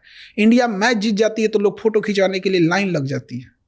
देश जब आज़ाद हुआ ना तो सारे लोग जश्न मनाने दिल्ली में थे। गांधी उस समय नोआखली में एक दंगे को कंट्रोल करने वाले थे, और तब लॉर्ड माउंटबेटन देखा ना, कहा कि दंगा कंट्रोल नहीं हो सकता है। तब गांधी जी पहुंचे, दंगा कंट्रोल कर दिया। तो लॉर्ड माउंटबेटन ने कहा वो एक अकेला आर्मी है, वो 1 मैन आर्मी। क्या बात कर सकते हैं उसको, गांधी को? और ये गांधी को गाली दे सकते हैं लोग ना, इसीलिए कि देश गांधी का है, ये देश गांधी का है। वरना पाकिस्तान में रह के जिन्ना को गाली देंगे, मार देता सब। वो बोल भी पा रहे हैं। और हमको एक चीज बड़ा अब सत्य लगता है, उस समय नहीं लगता था। आइंस्टीन ने कहा था कि आने वाले 100-200 सालों में कोई बिलीव भी नहीं करेगा कि ऐसे हाड़ मांस का शरीर वाला इंसान भी भारत में था। उसको पहले से आभास था आइंस्टीन को कि लोगों की मेंटेलिटी। अभी तो 100 साल भी नहीं बीता, लोग गालियां देना चालू कर दिए। गांधी जी का फोटो नोट पे क्यों है? Why do you think? मतलब हर देश में जो फोटो होती है वो एक ऐसे इंसान की होती है जो एक लंबे समय तक देश को नेतृत्व संभाला हो, एक मुश्किल दौर में, लंबे समय तक। कई बार आप देखिएगा ना, मैच में कोई ऐसा इंसान मैच जिताता है ना, ज़्यादा रन नहीं मारा है लेकिन मुश्किल दौर पे विकेट को बचा के रखा था। तो गांधी वही खिलाड़ी था, मुश्किल दौर में बचा के रखा था। वर्ल्ड वॉर 1 के बाद उन्होंने जो संभाला यहाँ पे। और गांधी रहता तो मुस्लिम लीग बना ही नहीं रहता। 1906 में ये क्या कर रहे थे? 1916 में जब कांग्रेस और मुस्लिम लीग के बीच लखनऊ में समझौता हुआ तो सरदार पर ये बाल गंगाधर तिलक जी थे वहाँ पे, उनके उपस्थिति में समझौता हुआ। वहाँ पे एनी बेसेंट थी लखनऊ समझौता में। होने ही नहीं देना चाहिए था उसी समय। अब जड़ मसल के खत्म कर देते। मुस्लिम लीग बनता ही नहीं तो मांगता कौन? जिन्ना। अपने पैरेलल एक संगठन बना दिया। 1909 में मुसलमानों के लिए अलग निर्वाचन क्षेत्र घोषित कर दिए। कौन पागल था उस समय, उसको नहीं पता था कि आप एक एरिया अलग दे रहे हैं, कल को वो देश बना लेगा। यही चीज जब 1932 में इंग्लैंड में रैमजे मैकडोनाल्ड करना चाहता था, महात्मा गांधी वहां गए और टेबल पे मीटिंग चल रही थी, राजा बैठा था, प्रधानमंत्री बैठे थे, गांधी उठ के चले आए और जब यहाँ आए तो लोगों ने पूछा कि क्या आए हैं, तो उन्होंने कहा कि मैं खाली हाथ आया हूं, लेकिन देश के इज्जत पे बट्टा लगने नहीं दिया हूं। और 1909 में जब पृथक निर्वाचन दिया जा रहा था तो उस समय कौन गुनहगार था? खैर, जो न गांधी को जान रहा है, न नेशनल फ्रीडम स्ट्रगल पढ़ा नहीं, वो भाषण देगा तो उसको क्या सुन सकते हैं। और सवाल उठाने वाले बहुत लोग हैं बिना पढ़े लिखे। सवाल तो लोग सीता मैया पे उठा दिए थे, तो गांधी जी क्या है? तो गांधी और हम और आप क्या चीज़ है? इस समाज का उसूल है, जो इस समाज को उठाएगा समाज उसको मार देगा। चाहे महात्मा बुद्ध को जहर देना हुआ हो, चाहे अब्राहम लिंकन को मारना हुआ, चाहे सुकरात को हो, चाहे ईसा मसीह को सूली पे चढ़ाना हो, या फिर इमाम हुसैन का कत्ल करना हो, या फिर गांधी को गोली मारना हो, या सीता मैया को अग्नि परीक्षा पे बैठाना हो, ये समाज उसी को उंगली उठाता है जो इसे सहता है। इस सब मामले में कृष्ण जी ठीक थे, इस सब मामले में सबसे ठीक ठाक है, दुर्योधन ज्यादा नहीं। क्यों ठीक थे सबसे, ऐसे क्यों? ये सब एक उनके लिए फिक्स था कि भाई एक लिमिट से ज्यादा कूदोगे तो काम खत्म कर देंगे। इतना नहीं यहाँ पे कि कर्ण रथ से नीचे उतर गए थे, मारिए इसको, तो काहे भाई इंसानियत। जब द्रौपदी का चीरहरण हो रहा था तो इनका इंसानियत मर गया था। टिट फॉर टैट, ये सब चीजों में ठीक थे। आप कौन से किसको फॉलो करते हैं? हम सबको सब। यहाँ एक इंसान जिस मोहल्ले में रहता है सबसे संपर्क बना के रखता है। वो पुलिस वाला है, पोस्ट ऑफिस में टीचर हैं, ये IAS है, एक जज हैं, और संपर्क बना के रखता है, बड़ा खुश होता है। तो फिर इतने बड़े बड़े भगवान से क्यों बैर लेना भाई? सबसे मिलजुल के रहो, कोई दिक्कत कभी आएगी तो खुल के बोल सकते हो। और क्या ये बताइए, अगर कोई क्रिश्चियन है वो वाहे गुरु से कहे कि हमारी मुसीबत में आप, मेरी मुसीबत है, हमें इस मुसीबत से निकाली, तो क्या कहेंगे? तुम क्रिश्चियन हो। इंसानियत सबसे बड़ा होना चाहिए, सर्वोपरि। अभी देखा जो बिल के ऊपर बात हो रही है, वक्फ बोर्ड बिल, वो क्या है ना कि रिलीजियस चीजें जो होती है ना, जैसे CANRC आया था ना, ऐसा लग रहा था कि दुनिया पलट जाएगा, तो ये हो जाएगा, तो वो हो जाएगा, देश के लिए ये वो, पता नहीं क्या हुआ, पता ही नहीं चलता कुछ आपको। मतलब कुछ GST आने वाला था तो इससे देश का विकास हो जाएगा, ये हो जाएगा, वो। मीडिया में जो हवाबाजी चलती है उसको रियलिटी से बहुत अंतर होता है। नोट बदल देंगे तो आतंकवादी का कमर टूट जाएगा, सोच उसके बाद पुलवामा हुआ था। बताइए, इतना भयानक, चलती सड़क पे बम से उड़ा दिया, पठानकोट हमला हो गया यहाँ पर। तो जो मीडियाबाजी एक अलग चीज़ है, ऑन ग्राउंड रियलिटी अलग चीज़ है। UCC है, समान सिविल संहिता, ऐसा लग रहा है कि भारत सिंगापुर हो जाएगा। क्या हो जाएगा उसमें? एक तो शादी ब्याह का रूल होगा कि भाई आप डिवोर्स देने का तरीका बदलेगा, डिवोर्स नहीं खत्म होने, तरीका बदलने वाला कि आप कोर्ट से जाके डिवोर्स लीजिएगा। सारे धर्मों के लिए एक जैसा हो जाएगा। वसीयत का होगा कि भाई बेटा का अधिकार है तो बेटी का भी अधिकार है। लेकिन ऐसा देखिएगा UCC में ऐसा लगेगा कि नहीं, अब इंडिया में सब लोग सिंगापुर हो जाएंगे, ये हो जाएंगे। ये रिलीजियस चीज़ें मेन मुद्दों से, काश अगर ये सब चीज़ें नहीं होती तो आज हमारे मीडिया में क्या चल रहा होता? हेल्थ सिस्टम अच्छा करो, लड़कियों को एजुकेशन क्यों नहीं दे रहे हैं? फिल्मों में लड़कियों को क्या दिखा रहा है कि उनकी ज़िंदगी किसी पुरुष पे डिपेंडेंट है। पुष्पा मूवी में मस्त पुष्पा बेचारी श्रीवल्ली खाना बनाने के लिए है। एक लड़कियों पे क्या इफेक्ट पड़ रहा है? किसी भी फिल्म में लड़कियों की स्थिति, हीरोइन की स्थिति कौन ठीक कर रहा है? पुरुष। चाहे KGF हो, बेचारी को गोली लग जा रहा है, कुछ नहीं कर पा रही है, यही देखो सब कुछ। कभी इस पे आवाज़ उठाएंगी ना कि भाई हम लोग को क्या दिखा रहे हो? क्या हम लोग किसी काम के नहीं, बस खाना बनाने के लिए, डांस करने के लिए हैं? फिल्मों में यही ना दिखा रहा है। तो ये मुद्दों से भटकाने के लिए अच्छी चीज़ें होती हैं, ये सब चीज़ आसान रास्ता है। इन सब चीज़ों के अलावा भी इंडिया में हमारे पास बहुत सारी दिक्कतें हैं, बहुत सारे अभी तक फ्लॉज, लाखों समस्याएं हैं। पर एक चीज़ है जो बढ़ते जा रही है, वो है अपने देश का स्टेटस। देश की प्रगति तो हो रही है, पिछले 10 सालों में देश काफ़ी आगे बढ़ा है। तो आज आपको क्या लगता है इंडिया की ग्लोबल लेवल पे स्टैंडिंग क्या है? ये इसमें कोई दो राय नहीं है कि कई लोग, क्या होता है ना कि कई बार हम लोग ना सिस्टम के खिलाफ बोलते बोलते समझ में नहीं आता, केवल चीज़ें खराब ही नहीं हुई, बहुत सारी चीज़ें अच्छी हुई। स्पेस टेक्नोलॉजी में हम बहुत आगे निकल गए।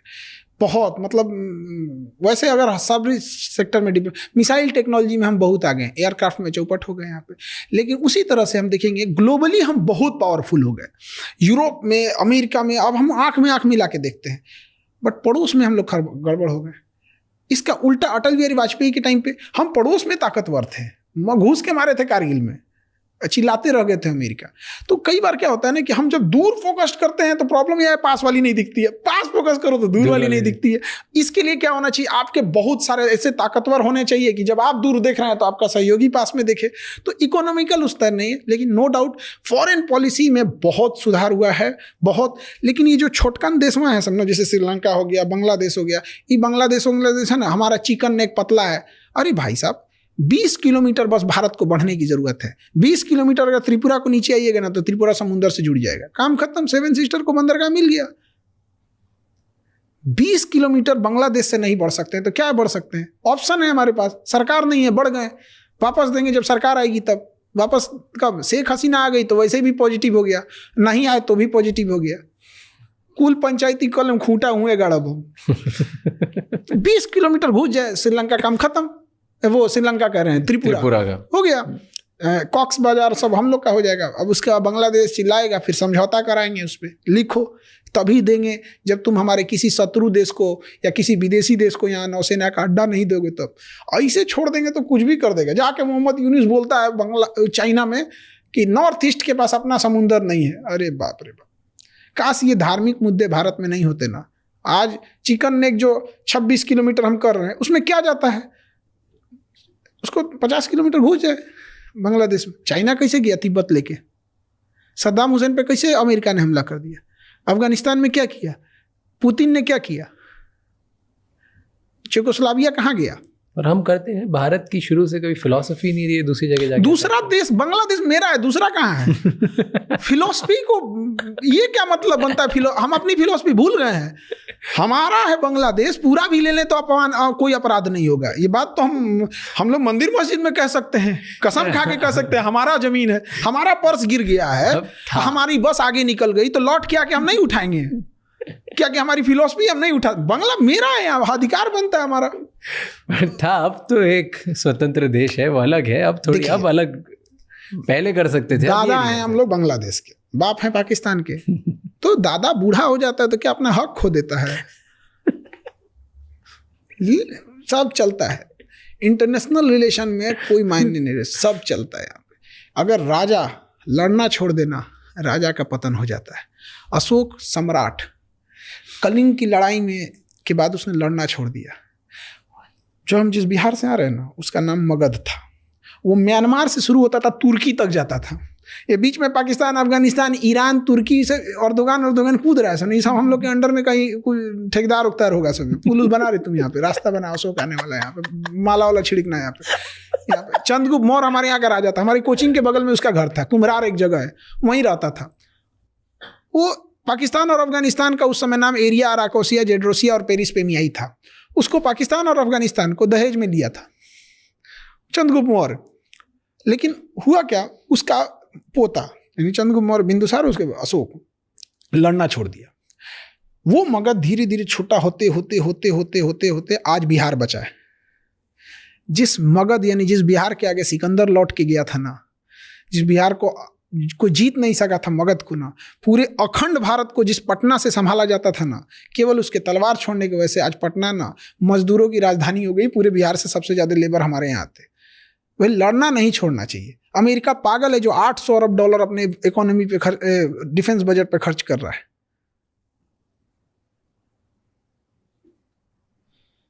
भाई हम कहाँ, हम जबरदस्ती मार रहे हैं। वो धमकी दे रहा है तुम्हारा चिकन नेक पतला है, चौड़ा कर देंगे इसे। उधर नेपाल नक्शा अलग दिखा रहा है, नेपाल का हेल्थ सिस्टम हमारे दम पे चल रहा है। तुम पॉलिटिक्स के चक्कर में कुछ भी करोगे, कभी नहीं करेंगे। एक गांव में देखिएगा ना, चौराहे पे कोई शरीफ कुत्ता होता है ना, बेचारा टहलते हुए जाता है तो कोई ईंटा चला देता है। वही जब वही कुत्ता जब पागल हो जाता है ना, तो लोग शटर बंद करे, पागला है, काट उठ लेगा। तो थोड़ा डर भी जरूरी होना चाहिए, खौफ होना चाहिए। कुत्ते से याद आया, आपने एक वीडियो बनाया था पाकिस्तान और उसको कंपेयर करा था, क्या कुत्ता जैसा दिखता है तो हम क्या पाकिस्तान आप दिखाइएगा ना, पाकिस्तान का नक्शा कुत्ता जैसा दिखता ही है, तो हम क्या करें इसमें? हाँ देखिए, दोनों का नक्शा एकदम, उधर पाकिस्तान का नक्शा, इधर कुत्ता बना हुआ है, एकदम एग्जैक्ट दिखता है। कुत्ते की बेइज्जती है, सच में कुत्ता की बेइज्जती है। पाकिस्तान वफादार नहीं है। देखिए उसको क्या कहिएगा आप वहां पे, जहां पर मलाला को केवल इसलिए मार दिया गया कि वो पढ़ने के लिए बोल रही थी। अजब अजब पागल है सब वहां पे। कहता है सब ना कि महिला डॉक्टर से दिखाएगी, अगर महिला पुरुष डॉक्टर से दिखा दी तो गोली मार देंगे। चल भाई तुम्हारा देश है। अब महिला स्कूल में जाता है कि महिला 5 तक पढ़ेगी, 5 से ज्यादा पढ़ना नहीं चाहिए, पढ़ ली तो गोली मार देंगे। अरे बैल कहीं का, तुम इधर 5 से ज्यादा उसको पढ़ने नहीं दिया तो डॉक्टर कहाँ से बनेगी? इधर पुरुष के पास दिखाने जाएगा तो मार देंगे। तो क्या पागल? पाकिस्तान में, ये तो अफगानिस्तान में, दोनों में क्या अंतर है? ट्रेन हाईजैक हो रही है उस देश में। आप सोचिए, ट्रेन हाईजैक हो रही है, कितने आए होंगे सब। बंदूक लेके कितना टहल रहा है। दरवाजा बंद कर, तू खिड़की से मत, खिड़की बंद कर। कि ट्रेन हाईजैक हो रही है, सोच सकते हैं आप कितना बड़ा एरिया पे कब्जा किए होंगे सब। अगर आपको प्राइम मिनिस्टर बनाए पाकिस्तान का, अरे डूबते जहाज का कप्तान बना रहे हो तो क्या करोगे? क्या जल्दी डुबाएंगे, जल्दी डूब जाए। फिर इसका मालिक भारत कहेंगे ले जा यार, दोबारा सही कर यार इसको। दूसरा कोई रास्ता नहीं है उसको सीधा करने का। क्या चेंज करोगे? क्या करोगे? उसका देश ही चेंज करेंगे, पूरा देश चेंज। वो सही नहीं हो सकता है ना। अब आप कहिएगा कि जैसे हमारा थोड़ा कपड़ा फट गया तो हम सिल सकते हैं ना। अब आप हमको मच्छरदानी उठा के दीजिएगा, इसको पूरा छेद है यार उसमें कहाँ से बंद करेंगे यार? वैसे हमारा जो प्रधानमंत्री था जेल चले आता। ये गया बेवकूफी के चक्कर में। मेरा चाचा इमरान खान,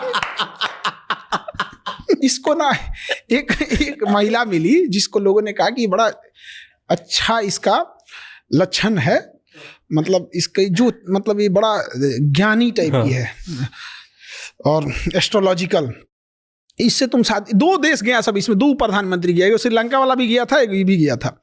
तो इसको कहा गया ना इससे शादी कर लो, इलेक्शन जीत जाओगे। इसने शादी कर लिया, बट ना शादी उसको, वो पहले से शादीशुदा थी तो उसको डिवोर्स दिया। डिवोर्स देने के बाद ना लगभग 3 मंथ के लिए छोड़ दिया, मतलब दूसरी शादी तब तक के लिए नहीं कर सकते हैं वहाँ पे। उसको एक टेक्निकल नाम होता है, इद्दत टाइम बोलते हैं उसका, एग्जैक्ट लगभग 3 मंथ नहीं शादी करना होता है। इसने क्या किया ना, वो इद्दत का टाइम नहीं छोड़ा, बीच में ब्याह कर लिया 64 साल के एज में। इमरान खान उसी लिए जेल गया है। इस्लामिक रूल के हिसाब से आपने टाइमिंग तो देना चाहिए ना। उस बूढ़ा होके तीसरा की चौथा शादी किया है, क्या जरूरत थी बेवकूफी करने की उसको। और उसको ना जब कोर्ट में पेश कर रहा था सब, तो उसको कोई गोली ना मार दे, उसको बुलेट प्रूफ पहनाया था सब, और सर पे कोई गोली ना मार दे तो बाल्टी उड़ा के ले गया था। स्टील का बाल्टी पहना के ले गया कि इसको मार देगा सब। पाकिस्तान के जितने प्राइम मिनिस्टर हुए ना, उसमें ये थोड़ा सुलझा हुआ है। एक्चुअल रीजन भी क्या है, ये क्रिकेटर रहा है। तो क्रिकेटर लोग क्या होता है ना कि बहुत जगहों पे मिले होते हैं, बहुत सारे देशों में मिले होते हैं। इंडिया कई बार खेलने आए, इंडियन लोगों से मिला, तो लगाव है इस व्यक्ति को, लगा है कि इसको ये नहीं। बाकी सबको कुछ पता नहीं होता है, उनसे को उठते वहाँ का वो कर डिफेंस मिनिस्टर कह रहा था पाकिस्तान का कि हम भारत के ऊपर टैक्टिकल परमाणु बम मारेंगे और मुसलमानों को बचा के, मतलब परमाणु बम ये पता चलेगा वो मुस्लिम तो नहीं फटेंगे हम। अरे चुट्टा कहीं का, जब हम इस देश में जिसके साथ जिए हैं, जिसके साथ हम ईद मनाए हैं, जिसके साथ हमने होली खेली है, जिसके यहाँ दिवाली में जाके मिठाई खिलाया है, नहीं खिलाया है तो आदमी टोक दिया है कि तुम्हारा मिठाई नहीं खिलाएगा इस बार, जिए हैं उसके साथ तो मरेंगे भी उसी के साथ। तुम्हारे मेहरबानी से नहीं रहे बम। रही बात बम, तो तुम अपने यहाँ बचा लो। मस्जिद में तो छोड़ा सब नहीं बम फोड़ने के लिए, मस्जिद बम फोड़ने की जगह है, वहाँ भी फोड़ दिया सर। अगर टैक्टिकल परमाणु बम मारेंगे, टैक्टिकल बम उसे बोलते हैं जो ज़्यादा दूर नहीं जाता है, पास के लिए होता है। तो मतलब अब तुम अपने देश में बैठ के टैक्टिकल परमाणु बम मारोगे तो देश में, तुम्हारे ही देश में फटेगा। मतलब वो उसका डिफेंस मिनिस्टर कर रहा है, हम अपने देश में अरे परमाणु बम स्ट्रेटेजिक होता है जो दूर तक मारता है, टैक्टिकल कब होता है कि फंस गए हम यहाँ पर और उसकी ना कोई सेना घुस गई है या उसकी छावनी है, तो मारा वहां पे थोड़ी दूर के लिए तबाही कर दिया। तो या तो उसको टैक्टिकल का पता नहीं है, या तो उसका परमाणु बम भी टैक्टिकल ही है। या परमाणु बम का भी बेइज्जती कर रहा है सर। परमाणु बम एक स्ट्रेटेजिक बम है हमारे देश में, उसको हेल्थ थल सेना नहीं कर, उसका एक ब्रांच है स्ट्रेटेजिक कमांड, वो संभालती है, वो उसको भी टैक्टिकल कर रहा है। बताइए इसको क्या बोला जाए। तो आप बने कैसे, आपने कैसे स्टार्ट किया, आप ये सब करना कब शुरू किया? हम लोग तो ये सब टीचर बनना ही नहीं था हम लोग को। लोग 10th पास किए थे लोग, तो घर की स्थिति समझ गए थे कि इंटर कर लेंगे, उसका कुछ ना कुछ काम सीखना पड़ेगा। जहाँ हम रहते थे उसका किराया था 1500 रुपया, और हमको हमेशा सोचना ये इसको 1500 रुपया रेंट देना है, कहाँ से देंगे। और मेस में जहाँ हम खाना खाते थे उसका रेंट था 1400, उसका मेस का चार्ज था 1400, और 2 टाइम खाना आता है टिफिन से। तो ये बड़ा समस्या रहता था, क्या करें हम। तो जिसके मकान में रहते थे ना, उनके 4 बाल बच्चे थे, स्कूल वाले थे, कोई 7 में था, कोई 9-10th में था, ऐसे 4-5 थे। तो हम कहें कि देखिए ना बड़ा समस्या है, इनको दे दीजिए, हम पढ़ाने की हम पढ़ा देंगे यहाँ पे। तो उन 4 बच्चों को पढ़ाएं, तो 4 में से 3 को पढ़ाना था, एक नानी के यहाँ कहीं रहता था, तो उनको पढ़ाना चालू किए। उनका रैंकिंग खराब आता था, सुधरने लगा। तो 3 बच्चों को पढ़ाने के लिए हम ये उम्मीद कर रहे थे कि वो 1500 रुपया देंगे, ताकि मेरा रेंट, क्योंकि उन्हीं के मकान में रहता, बट उन्होंने 800 रुपया दिया। हम कहे यार क्या आदमी है यार। हम कहे भाई एक और कोचिंग पकड़नी पड़ेगी, एक और ट्यूशन पकड़ना पड़ेगा, तो ताकि निकल सके। तो एक और ट्यूशन पकड़े, वहाँ से 1000 आ गए, तब थोड़ा सा टेंशन फ्री हुआ कि बाप रे बाप, खाना पीना हो गया, दिमाग काम करेगा। तो ऐसे चलते था। 6 महीना हुआ तो एक कोचिंग थी जहाँ के एक टीचर थे, बहुत अच्छे टीचर थे, बट उनका कहीं जॉब हो गया, गवर्नमेंट जॉब, केरला साइड चले गए। तो वहाँ के बच्चों ने हंगामा किया कि हम दूसरे टीचर से नहीं पढ़ेंगे। तो उन्होंने कई टीचर्स को लगाया, 2-3 दिन ट्रायल देते थे लोग, फिर ख़त्म कर देते थे। कोचिंग भी बेचारी परेशान हो गई, और वहाँ पे भी जो बच्चे जहाँ पे 200-300 थे, 4-5 बच्चे बच गए सब, क्योंकि कोई भी अच्छा टीचर जगह, तो अच्छे टीचर थे चले गए। मेरा एक दोस्त था हेमंत, जो वहाँ ऑलरेडी इंग्लिश पढ़ा रहा था, और कहा कि भाई वहाँ एक जीएस का टीचर की कमी है, चलोगे? GS general studies. ओके। हम कहे चलो भाई, हमको क्या जाता है। तो कई कोचिंग थे साथ में, तो हम 1-2 कोचिंग में पढ़ाने लगे। तो 1 घंटे का 20 रुपये, तो 1 घंटा पढ़ाएंगे लोग तो 20 रुपये होते। तो कोचिंग 3 तरह से होती है, या तो आपको घंटे पे पढ़ाने को मिलेगा, या तो आपको कोर्स पढ़ाने को मिलेगा, या मंथली मिलेगी। तो जो अच्छे टीचर होते हैं उनको मंथली मिलती थी, और जो मिडिल लेवल के थे उनको कोर्स खत्म करने में पूरा खत्म कीजिए। अब आप 2 महीने में खत्म कीजिए, 6 महीने में खत्म कीजिए, उससे मतलब नहीं है। और जो नॉर्मल थे लोग घंटे पे, तो हम लोग घंटे पे गए पढ़ाने के लिए, तो पढ़ाए तो बच्चों सबको ठीक लगा। तो धीरे धीरे 4 से 10, 20, 50, 100 एक हफ्ते के अंदर अंदर पूरा क्लास भर गया। आपने कहाँ से पढ़ाई करी? हम तो अलग अलग, मतलब कभी मतलब बीएससी किए हैं, बीएससी करने के बाद फिर एमए कर लिए हैं ज्योग्राफी से, उसके बाद से फिर IIM अहमदाबाद से मैनेजमेंट स्ट्रेटजिक में। IIM अहमदाबाद से पढ़े हो आप? उसके बाद से फिर कहें कि चलो इसे चलते हैं। IIM अहमदाबाद से कब पढ़े? स्ट्रेटजिक मैनेजमेंट किया हमने, तो उसका तो इसमें कोई यूज़ नहीं है। इसमें कोई जनरल स्टडीज में उसका क्या करेंगे, उसका अलग सिस्टम है, इसका अलग सिस्टम है यहाँ पे। तो हम लोग यहाँ पढ़ाने लगे। अब 1 घंटे का 20 रुपये मिलता था, तो हम सोचते थे 6 घंटा पढ़ा दे, 100-150 हो जाए यहाँ पे। फिर उन्होंने भी बढ़ा दिया, फिर उन्होंने 100 रुपया कर दिया घंटे का। हाँ, फिर ठीक ठाक होने लगा। बट प्रॉब्लम क्या आने लगी ना, कि हम कहते थे कि बच्चों से फीस कम लीजिए। उसने बच्चों की फीस की कोई लिमिट ही नहीं रखी। मतलब जो चीज़ 1000 रुपये की थी, भीड़ हो गई थी, तो कहते थे देखो जगह नहीं है, सर के क्लास में जगह नहीं है, हम 1000 का 2000 लेंगे। हम कहे ये क्या तरीका है भाई, आप दूसरा क्लास देते तो वो नहीं देता था कि दूसरा देगा तो फिर हमको 2 बार पैसे देने पड़ेंगे। और बच्चों के तो यही सब में थोड़ा टसल होने लगा, तो हमने छोड़ दिया कोचिंग। फिर अपना पढ़ाना चालू किया 200 में। आज भी 200, आज भी जो ऑनलाइन पढ़ने आते हैं 200 देते हैं। 200 रुपये महीना? नहीं, खत्म करके चले जाते हैं 200 में। जैसे सपोज उसको हिस्ट्री पढ़ना है, 200 या 250 देगा अभी, क्योंकि इधर तो GST हो तो 18% ठोक के रख देते हैं। 200-250 रुपया हिस्ट्री देगा, पूरा हिस्ट्री पढ़ के चला कोर्स पूरा हिस्ट्री कंप्लीट पढ़ लेगा। वैसे अगर उससे मैप पढ़ना है, मैपिंग, 200 रुपये देगा, पूरा मैपिंग पढ़ लेगा। क्यों इतना कम? हमको किसको पढ़ाना है? हम जो जैसे हम थे वैसे हमें पढ़ाना है। हम लोग की पढ़ाई, हम लोग पढ़ने में ख़राब नहीं थे। हम लोग मतलब क्या ही बोला जाए, जब हम लोग देखते थे कि कोई बच्चा पीठ पे बस्ता लेके जा रहा है ट्यूशन पढ़ने, हम लोग वहाँ पे वेल्डिंग सीख रहे हैं, बहुत ख़राब लगता है। आप वेल्डिंग मारिएगा, क्लास का कोई बच्चा जाएगा, कोई लड़की जाएगी तो आपको मुँह छुपाना पड़ेगा उधर, ख़राब लगता है वो दिन। जब बस्ता उठाने की जिम्मेदारी उम्र में ना घर की जिम्मेदारी आ जाती, बहुत ख़राब लगता है। तो हमको पढ़ाना था वैसे लोगों को, इसलिए हमने कहा नहीं, हम नहीं छोड़ेंगे। तो हम वहाँ पढ़ाना चालू किए। तो मेरे भी लड़ाई भी इसी बात की थी कि भाई आप क्यों मतलब फीस बढ़ा रहे हो, आप लिमिट में रखो जिसमें कोचिंग चल सके। ऐसे हुआ, बहुत ऊपर नीचे तो होते ही रहते हैं। उस फीस में भी कई तो धमकी देने चले आते थे, कोई बंदूक लेके चला आता था, इसको ऐसे ही पढ़ाओ। क्योंकि 200 रुपया यार, इसमें क्या कर रहे हैं। बंदूक लिया था मतलब वहाँ चलता है तो। हाँ, बंदूक ले आकर लगा दिया। 1-2 बार तो हम कहें कि यार इससे ऐसे तो नहीं चलेगा, डांटे उटे, लड़ाई झगड़ा हुआ, ऑफिसों में बम लगा के उड़ा दिया। तो बम से उड़ा दिया, ऑफिस उड़ा दिया आपका? हाँ, उड़ा दिया बम से। हाँ, फिर दूसरा बनाया।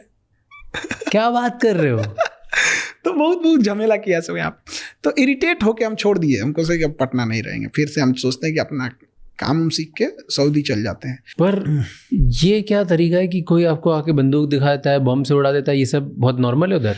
आपको आज से 1 हफ्ते पहले की बात बता रहे हैं। बिहार का एक जिला है भागलपुर, वहाँ एक 19 साल का बच्चा आइसक्रीम बेच रहा था। एक आदमी आया, कहा आइसक्रीम दे। तो कहा भैया पैसा दीजिए। कहा तो हमरा से पैसा मांगेगा? उसको ऐसे मुंह पकड़ा और मुंह में बंदूक घुसाया और गोली मार दिया।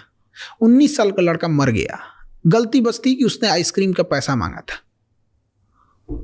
पुलिस क्या कर रही है, सरकार क्या कर रही है इसमें? इतना पुलिस मजबूत रहेगी। बिहार में क्या है आज तक, क्यों ऐसी कहानियां अभी भी आती है? हम आपको 1 हफ्ता पहले की बात बता रहे हैं। हाँ, तो आज तक ऐसी क्यों कहानी? 1 हफ्ता पहले में वहाँ पर कोई पुलिस प्रशासन कुछ नहीं है। पहले हम लोग भी बहुत झेले हैं। पहले पुलिस को बोलते थे, अब हम लोग खुद सलट लेते हैं। बम चलाओगे, तुम्हारे ही पास एक ठो क्या करेंगे वो वहाँ क्यों नहीं हेल्प करती तो पुलिस वगैरह ये सब? क्यों? वहाँ बाहुबल बहुत है ना। हाँ, आप किसको कहिएगा? यहाँ पे कोई हर पॉलिटिक्स में ऊपर तक पहुंचे उसकी, आप क्या करिएगा? अरेस्ट कराइएगा ना। ऊपर से एक तो मंत्री का फोन आ जाएगा, हमारा आदमी है छोड़ दो, छोड़ देगी पुलिस। फिर आपका मुंह कुछ रहेगा नहीं, फिर आके आपको धमकाएगा, हो गई लो पुलिस, अब बचाएंगे पुलिस, अब आप कहाँ जाइएगा? वहाँ के लोग हालत बहुत बेकार है। ऐसा भी नहीं है, हम लोग चाहे जैसे भी उसी में जीना सीख गए। हम लोग एकदम कोई टेंशन नहीं है। अभी भी कोई लंदन अमेरिका जन्नत में बैठा दे तो नहीं भैया हमको बिहार ठीक लगेगा। अब बिहार ही एकदम तो जान का खतरा है, पढ़ा नहीं सकते, 90 रुपए नहीं देना, 200 रुपए नहीं देना, उसके चक्कर में लोग बम उड़ा दे। तो हम लोग भी उसी में लड़ते लड़ते जी गए। यहाँ पे फौजी सबको देखिए, फौजियों की जिंदगी कैसी होती है, कौन सा उन्हें सुख चैन मिलता है। लेकिन फिर भी कोई फौजी को कहिएगा कि पोस्ट छोड़ के जाओगे, कहेगा आप मर जाएंगे, हम फौज नहीं छोड़ेंगे। हम लोग भी ना भैया, दुनिया में कुछ भी हो जाए, जन्नत एक और, बिहार अपना एक और।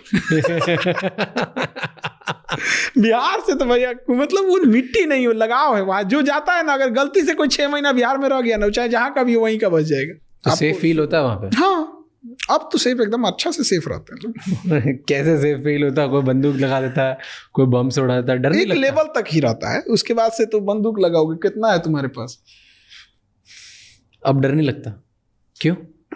अब एक लेवल तो उन सबको भी समझ में आता है कि इसको मारने का मतलब केस FIR नहीं करने वाला है। अच्छा, आप भी बाहुबल हो? नहीं, मतलब तुम मतलब एक सीधी सी बात है कि भाई आप किस हिसाब से पीटिए, कुछ भी कीजिएगा, वापस थोड़े जा पाएंगे लोग। लड़ाई झगड़ा पहले क्या था, एक्सपीरियंस नहीं था। अभी क्या है, तुम गोली चलाओगे, गोली खत्म होगी, अभी नहीं खत्म होगी, 10 मिनट बाद खत्म होगी, 15 मिनट बाद खत्म होगी, उसके बाद कहाँ जाओगे? तो आप तो चले जाओगे, आपको तो खतरा हो जाएगा। ऐसे कैसे हो जाएगा यहाँ पे? यही तो बोल रहा हूँ, खुद का सिस्टम बना दिया। हाँ, सब चीज हमारे यहाँ जब लड़कियां मार देती हैं सब। मतलब जब हुआ था एक बार, ऐसे आए थे सब, हमारे क्लास की उठ की लड़कियां दौड़ा मारी थी सब। क्या तो स्टोरी बताओ। वो मतलब ऐसे लड़ाई झगड़ा आके कर रहा था, ये कर देंगे, तोड़ फाड़ कर दिया था। हाँ, तो लड़कियां थी सब जो बैच से थोड़ा पहले आई रहती, देख ली तो वही मारना चालू कर दी सब, भाग यहाँ से।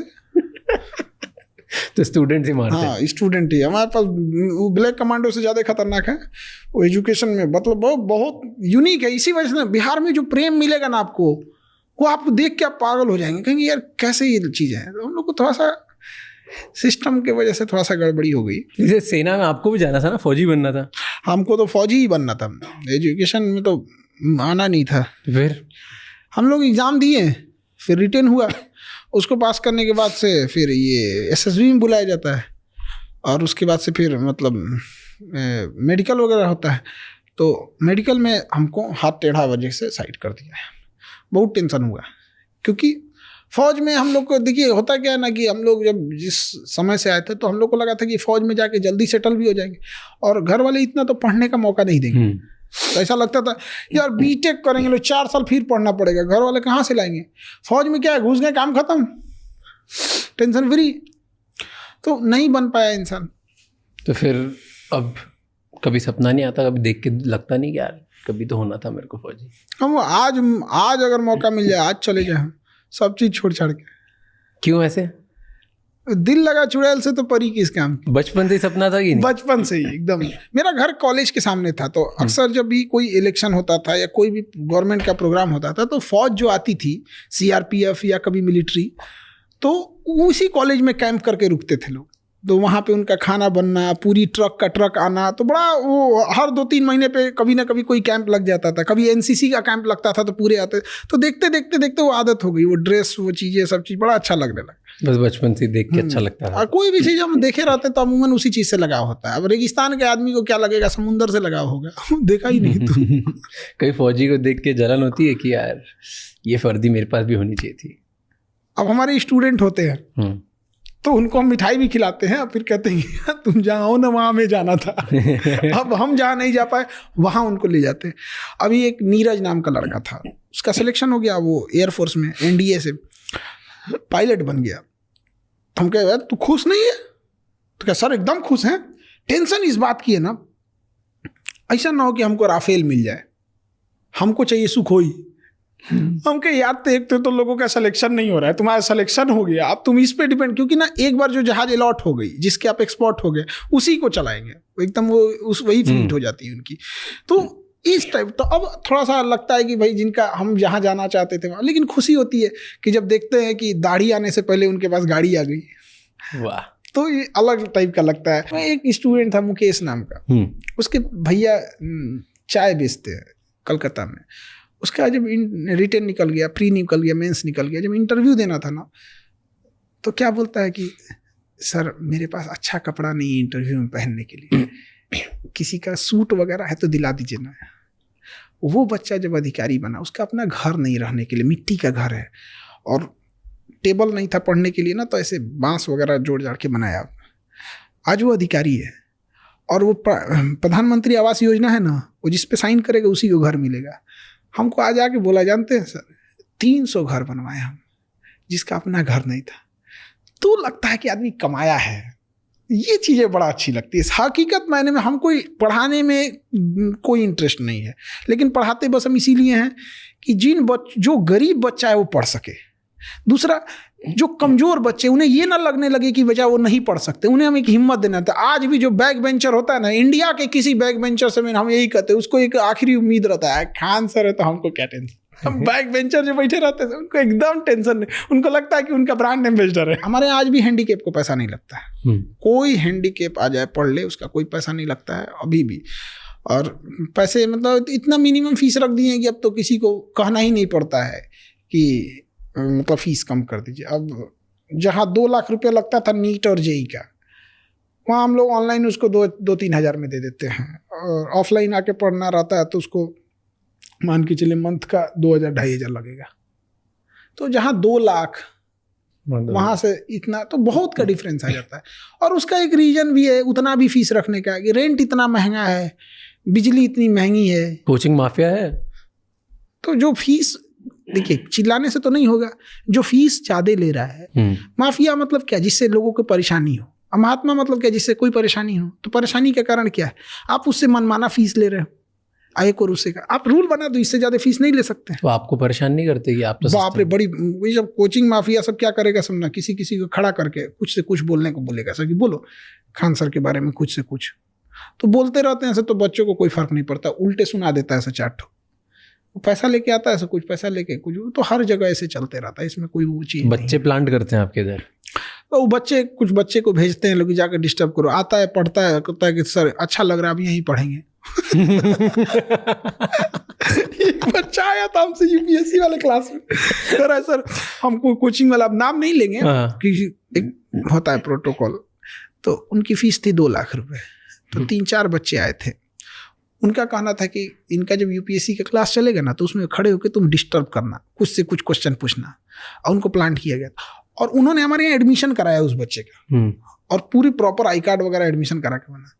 1 हफ्ते बाद वो बच्चे आए सर मिलने, हम कहे बोलो, क्या सर अकेले में 2 मिनट, क्योंकि बोलना है यार, कौन सा तुम कहीं लाश थोड़े ना दफनाए हो कि हमको अकेले में बताओगे, पढ़ाइए के ना बात बोलो। नहीं सर बताएगी सर हमको कोचिंग वाला भेजा था डिस्टर्ब करने, लेकिन कसम से सर बहुत अच्छा लगा यहाँ पर, अब हम यहीं पढ़ेंगे सर।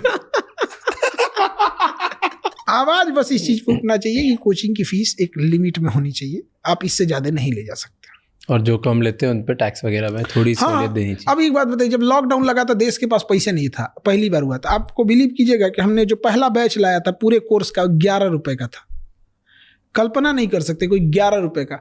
और एक बच्चा गुजरात या महाराष्ट्र से गुजरात थोड़ी दूर पे मेरे क्लास में आया, वो पूरी मतलब क्लास के सामने बड़ा अजीब उदास हो गया।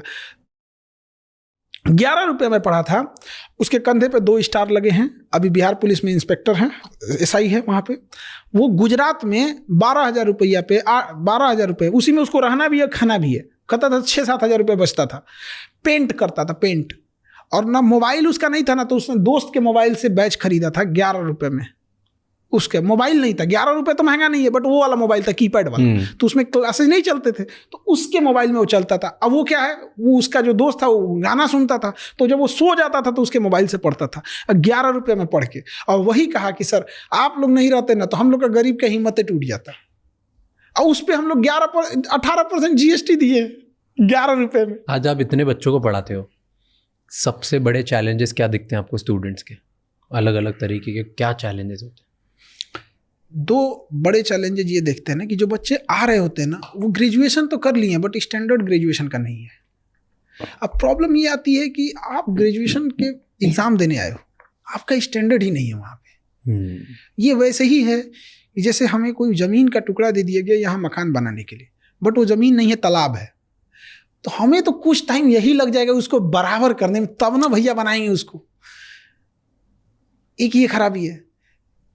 2 तरह का डिग्री है यूपी बिहार नॉर्थ इंडिया में, पढ़ के ग्रेजुएशन करना है कि नकल करके, पढ़ के बीएड लेना है कि पैसा देके, पढ़ के आईआईटी करना है कि पैसा, आईटीआई, आईआईटी नहीं आईटीआई डिग्री है वो टेक्नीशियन के लिए। ठीक है, वो क्या कर रहा है वहाँ पे, वो ग्रेजुएशन में उसको पता ही नहीं कि उसका एचओडी कौन है। तो एक ये स्टैंडर्ड नहीं है। दूसरा, कुछ ऐसे बच्चे हैं ना जिनको बर्बाद टीचरों ने किया।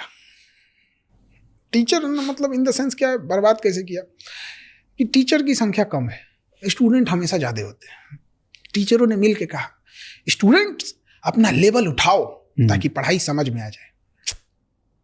अरे भैया टीचर्स लिमिटेड है, इन्हें कहिए कि आप जो बड़का स्टैंडर्ड में फेंक रहे हैं ना, अपना ही थोड़ा डाउन कीजिए, उसके बराबर आ जाएगा। इक्वल होना ही मतलब है, दोनों तरह से इक्वल हो सकता है। यहाँ पे 50 लोग आ जाए, 50 चेयर नहीं है, तो या तो उन्हें हम खड़ा रखेंगे या तो हम लोग भी अपनी कुर्सी छोड़ के सब बैठ जाते हैं यार, सब नीचे ही बैठ जाते हैं, क्या जाता है।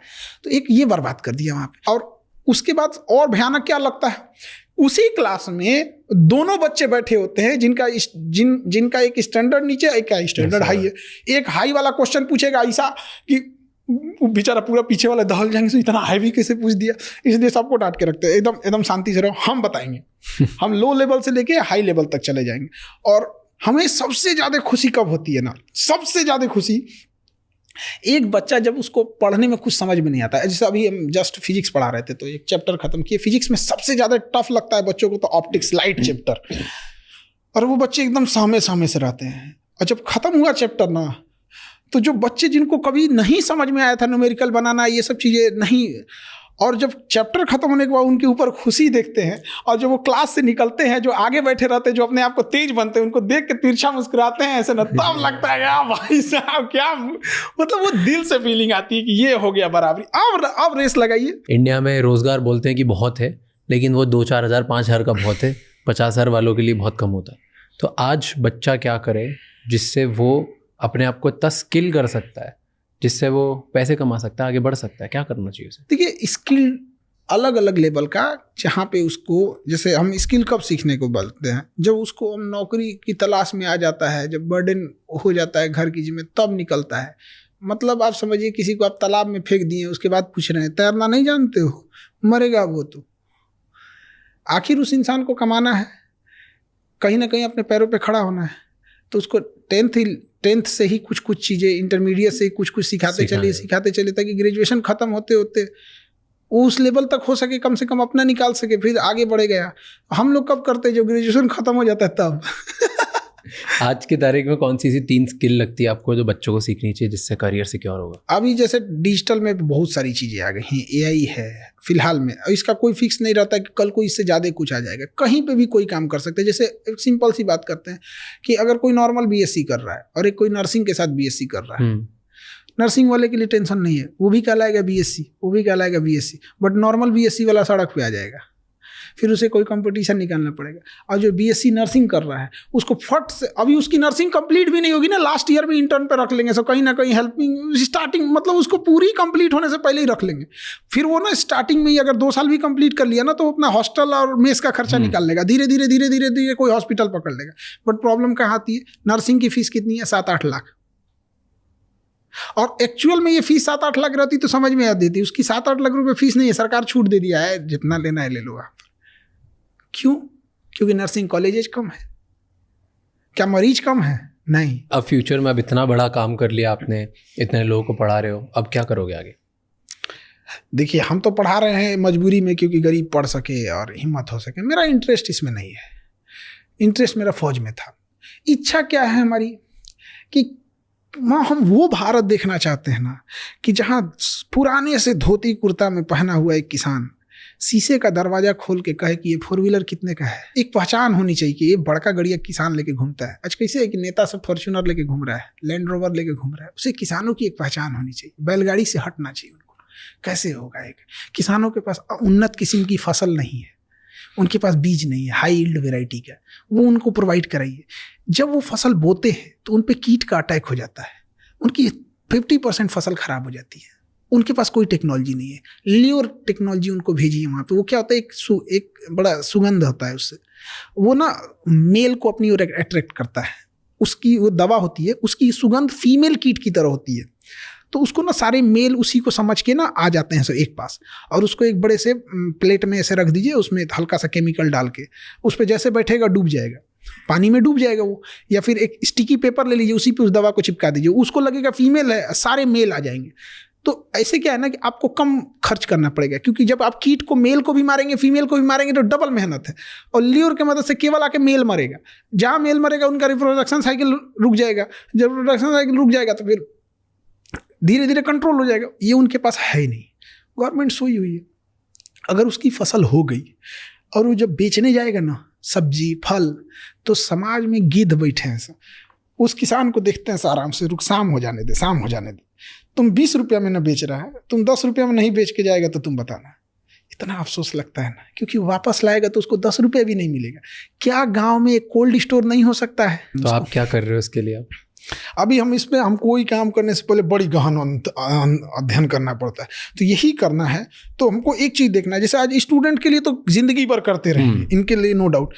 हमको वो देखना है किसानों के लिए, कभी उनका भी एक ऐसा क्लास ले बैठा के, ऐसा करना है, और उनको एक टारगेट दे कि देखो भैया तुमको 2 साल का टाइम देते हैं, 2 साल तक के बाद तुमको हम 4 व्हीलर पे देखेंगे, हमको उससे मतलब नहीं है तुम कैसे लाओगे, हम जान निकाल लेंगे काम करा के। जैसे स्टूडेंट को कैसे, मतलब उनको तो मानते हैं, पढ़ाते हैं, लेकिन उनसे हम टारगेट जो दिए वो करवा देते हैं। तो किसानों को भी थोड़ा एज में बड़े रहते हैं लोग, दादा एज के किसान लोग, लेकिन काम तो करा लेंगे हमको।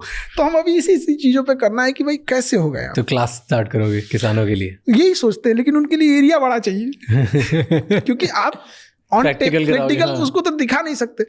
एरिया बड़ा चाहिए, गवर्नमेंट से मांग नहीं सकते हैं क्योंकि गवर्नमेंट देगी नहीं। गवर्नमेंट हेल्प करेगी तो अगर कभी नहीं लेना चाहिए आपको। एक गवर्नमेंट हेल्प करेगी, अगली गवर्नमेंट उजाड़ के चली जाएगी। खुद खड़े हो जाओ, पॉलिटिक्स में जाओ, पॉलिसी चेंज करो। खड़े झूठ बोलना पड़ता है उसमें, हम लोग से होगा नहीं, टीचर से तो और ना होगा, क्योंकि हम लोग को आदत होती है मिक्स भाषा नहीं बोलते हैं भैया, ये होगा तो होगा, नहीं होगा तो नहीं होगा। बच्चों को खड़ा बोल देते हैं भाई इतना ऐसा मेहनत करेगा तो तुम्हारा रिजल्ट नहीं होगा, तुम्हें और करना पड़ेगा। खड़ा बोल देते हैं भाई, उसे खराब लगेगा बट करेगा तो मेहनत, इसलिए पॉलिटिक्स नहीं हो पाएगा। बड़ी मुश्किल है, हम जैसे लोगों के लिए मुश्किल है। लोग भी हम जैसे लोगों को नहीं पसंद करते हैं, उनको वही नेता चाहिए जो उनको अच्छा अच्छा बात बोले, भाषण दे, उल्टा सीधा कुछ से कुछ बोले। एक नेता तो कह रहा था 2 महीना में एयरपोर्ट चालू कर देंगे। हम कह रहे भाई साहब 2 महीना में तुम साइकिल स्टैंड नहीं बना पाएगा, एयरपोर्ट कहाँ से बना रहा है? हिम्मत देखिए उसका, कह रहा 2 महीना में चालू कर देंगे हम। और 1 साल बीत गया, पिछला इलेक्शन 2024 का था ना, उसमें बोल रहा था। हमारे यहाँ छपरा एक डिस्ट्रिक्ट है, सारा डिस्ट्रिक्ट, वहाँ एक एयरपोर्ट, उसमें भैंस घूमती है छोटा सा, उसमें पुलिस की ट्रेनिंग सेंटर है वहाँ पे। एक भागलपुर में भी, उस पे भी ऐसे, वो अंग्रेजों के टाइम से बनाया। उसको हर इलेक्शन में कोई पॉलिटिशियन आएगा, क्या कहेगा, इसे हम इंटरनेशनल एयरपोर्ट बनाएंगे। डोमेस्टिक भी नहीं, डोमेस्टिक मतलब छोटा मोटा बात थोड़ी होता है यहाँ पे। डोमेस्टिक मतलब क्या होता है? अभी ना भैंस घूम रही है, इस पे एमिरेट्स एयरलाइन उतरी, एयरबस A380। इनको छोड़ दीजिएगा ना तो कहेगा कि सुनीता विलियम फंस गई थी, इसी पे उतार देंगे। आप KBC गए थे? हाँ। कैसा रहा एक्सपीरियंस? बहुत बेहतर, बहुत बेहतर। बताओ उधर क्या होता है, कैसे होता है? KBC में क्या बिहाइंड द सीन्स क्या होता है? बिहाइंड द सीन में कुछ खास नहीं होता है। जैसे लोग बुलाते हैं आपको फोन, पहले बुलाया जाता है तो 2 चीजें होती है। एक होती है कि आपको कैसे मतलब बैठना उठना है, क्योंकि वहां जाके आप माइक को सीधा करने लगे तो नहीं ना होगा यहाँ पे।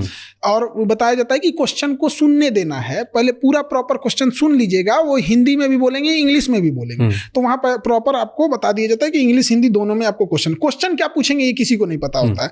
और ये बहुत गलत मिथ है, कभी किसी को और भी कौन बनेगा करोड़पति में, इतना बड़े लेवल में चीज इतना धांधली नहीं होती है। तो बस आपको कुर्सी उर्सी दिखा देंगे 5 मिनट का, और वो नियम कानून समझा देंगे कि कब ब्रेक लिया जाएगा, तो आपको शांत रहना है कि ब्रेक के बीच में आप चाय पानी पी सकते हैं। उसके बाद से फिर वो एक ठो बॉस में बैठा देता है, लोग वेनिटी बहन बोला जाता है उसको, बस में बैठा देगा, और उसमें शीशा, कंघी, तेल सब चीज रहता है वहाँ पे। अच्छा, झाल मुड़ी कैसे बेचता है लोग ट्रेन वगैरह में, चना ये सब।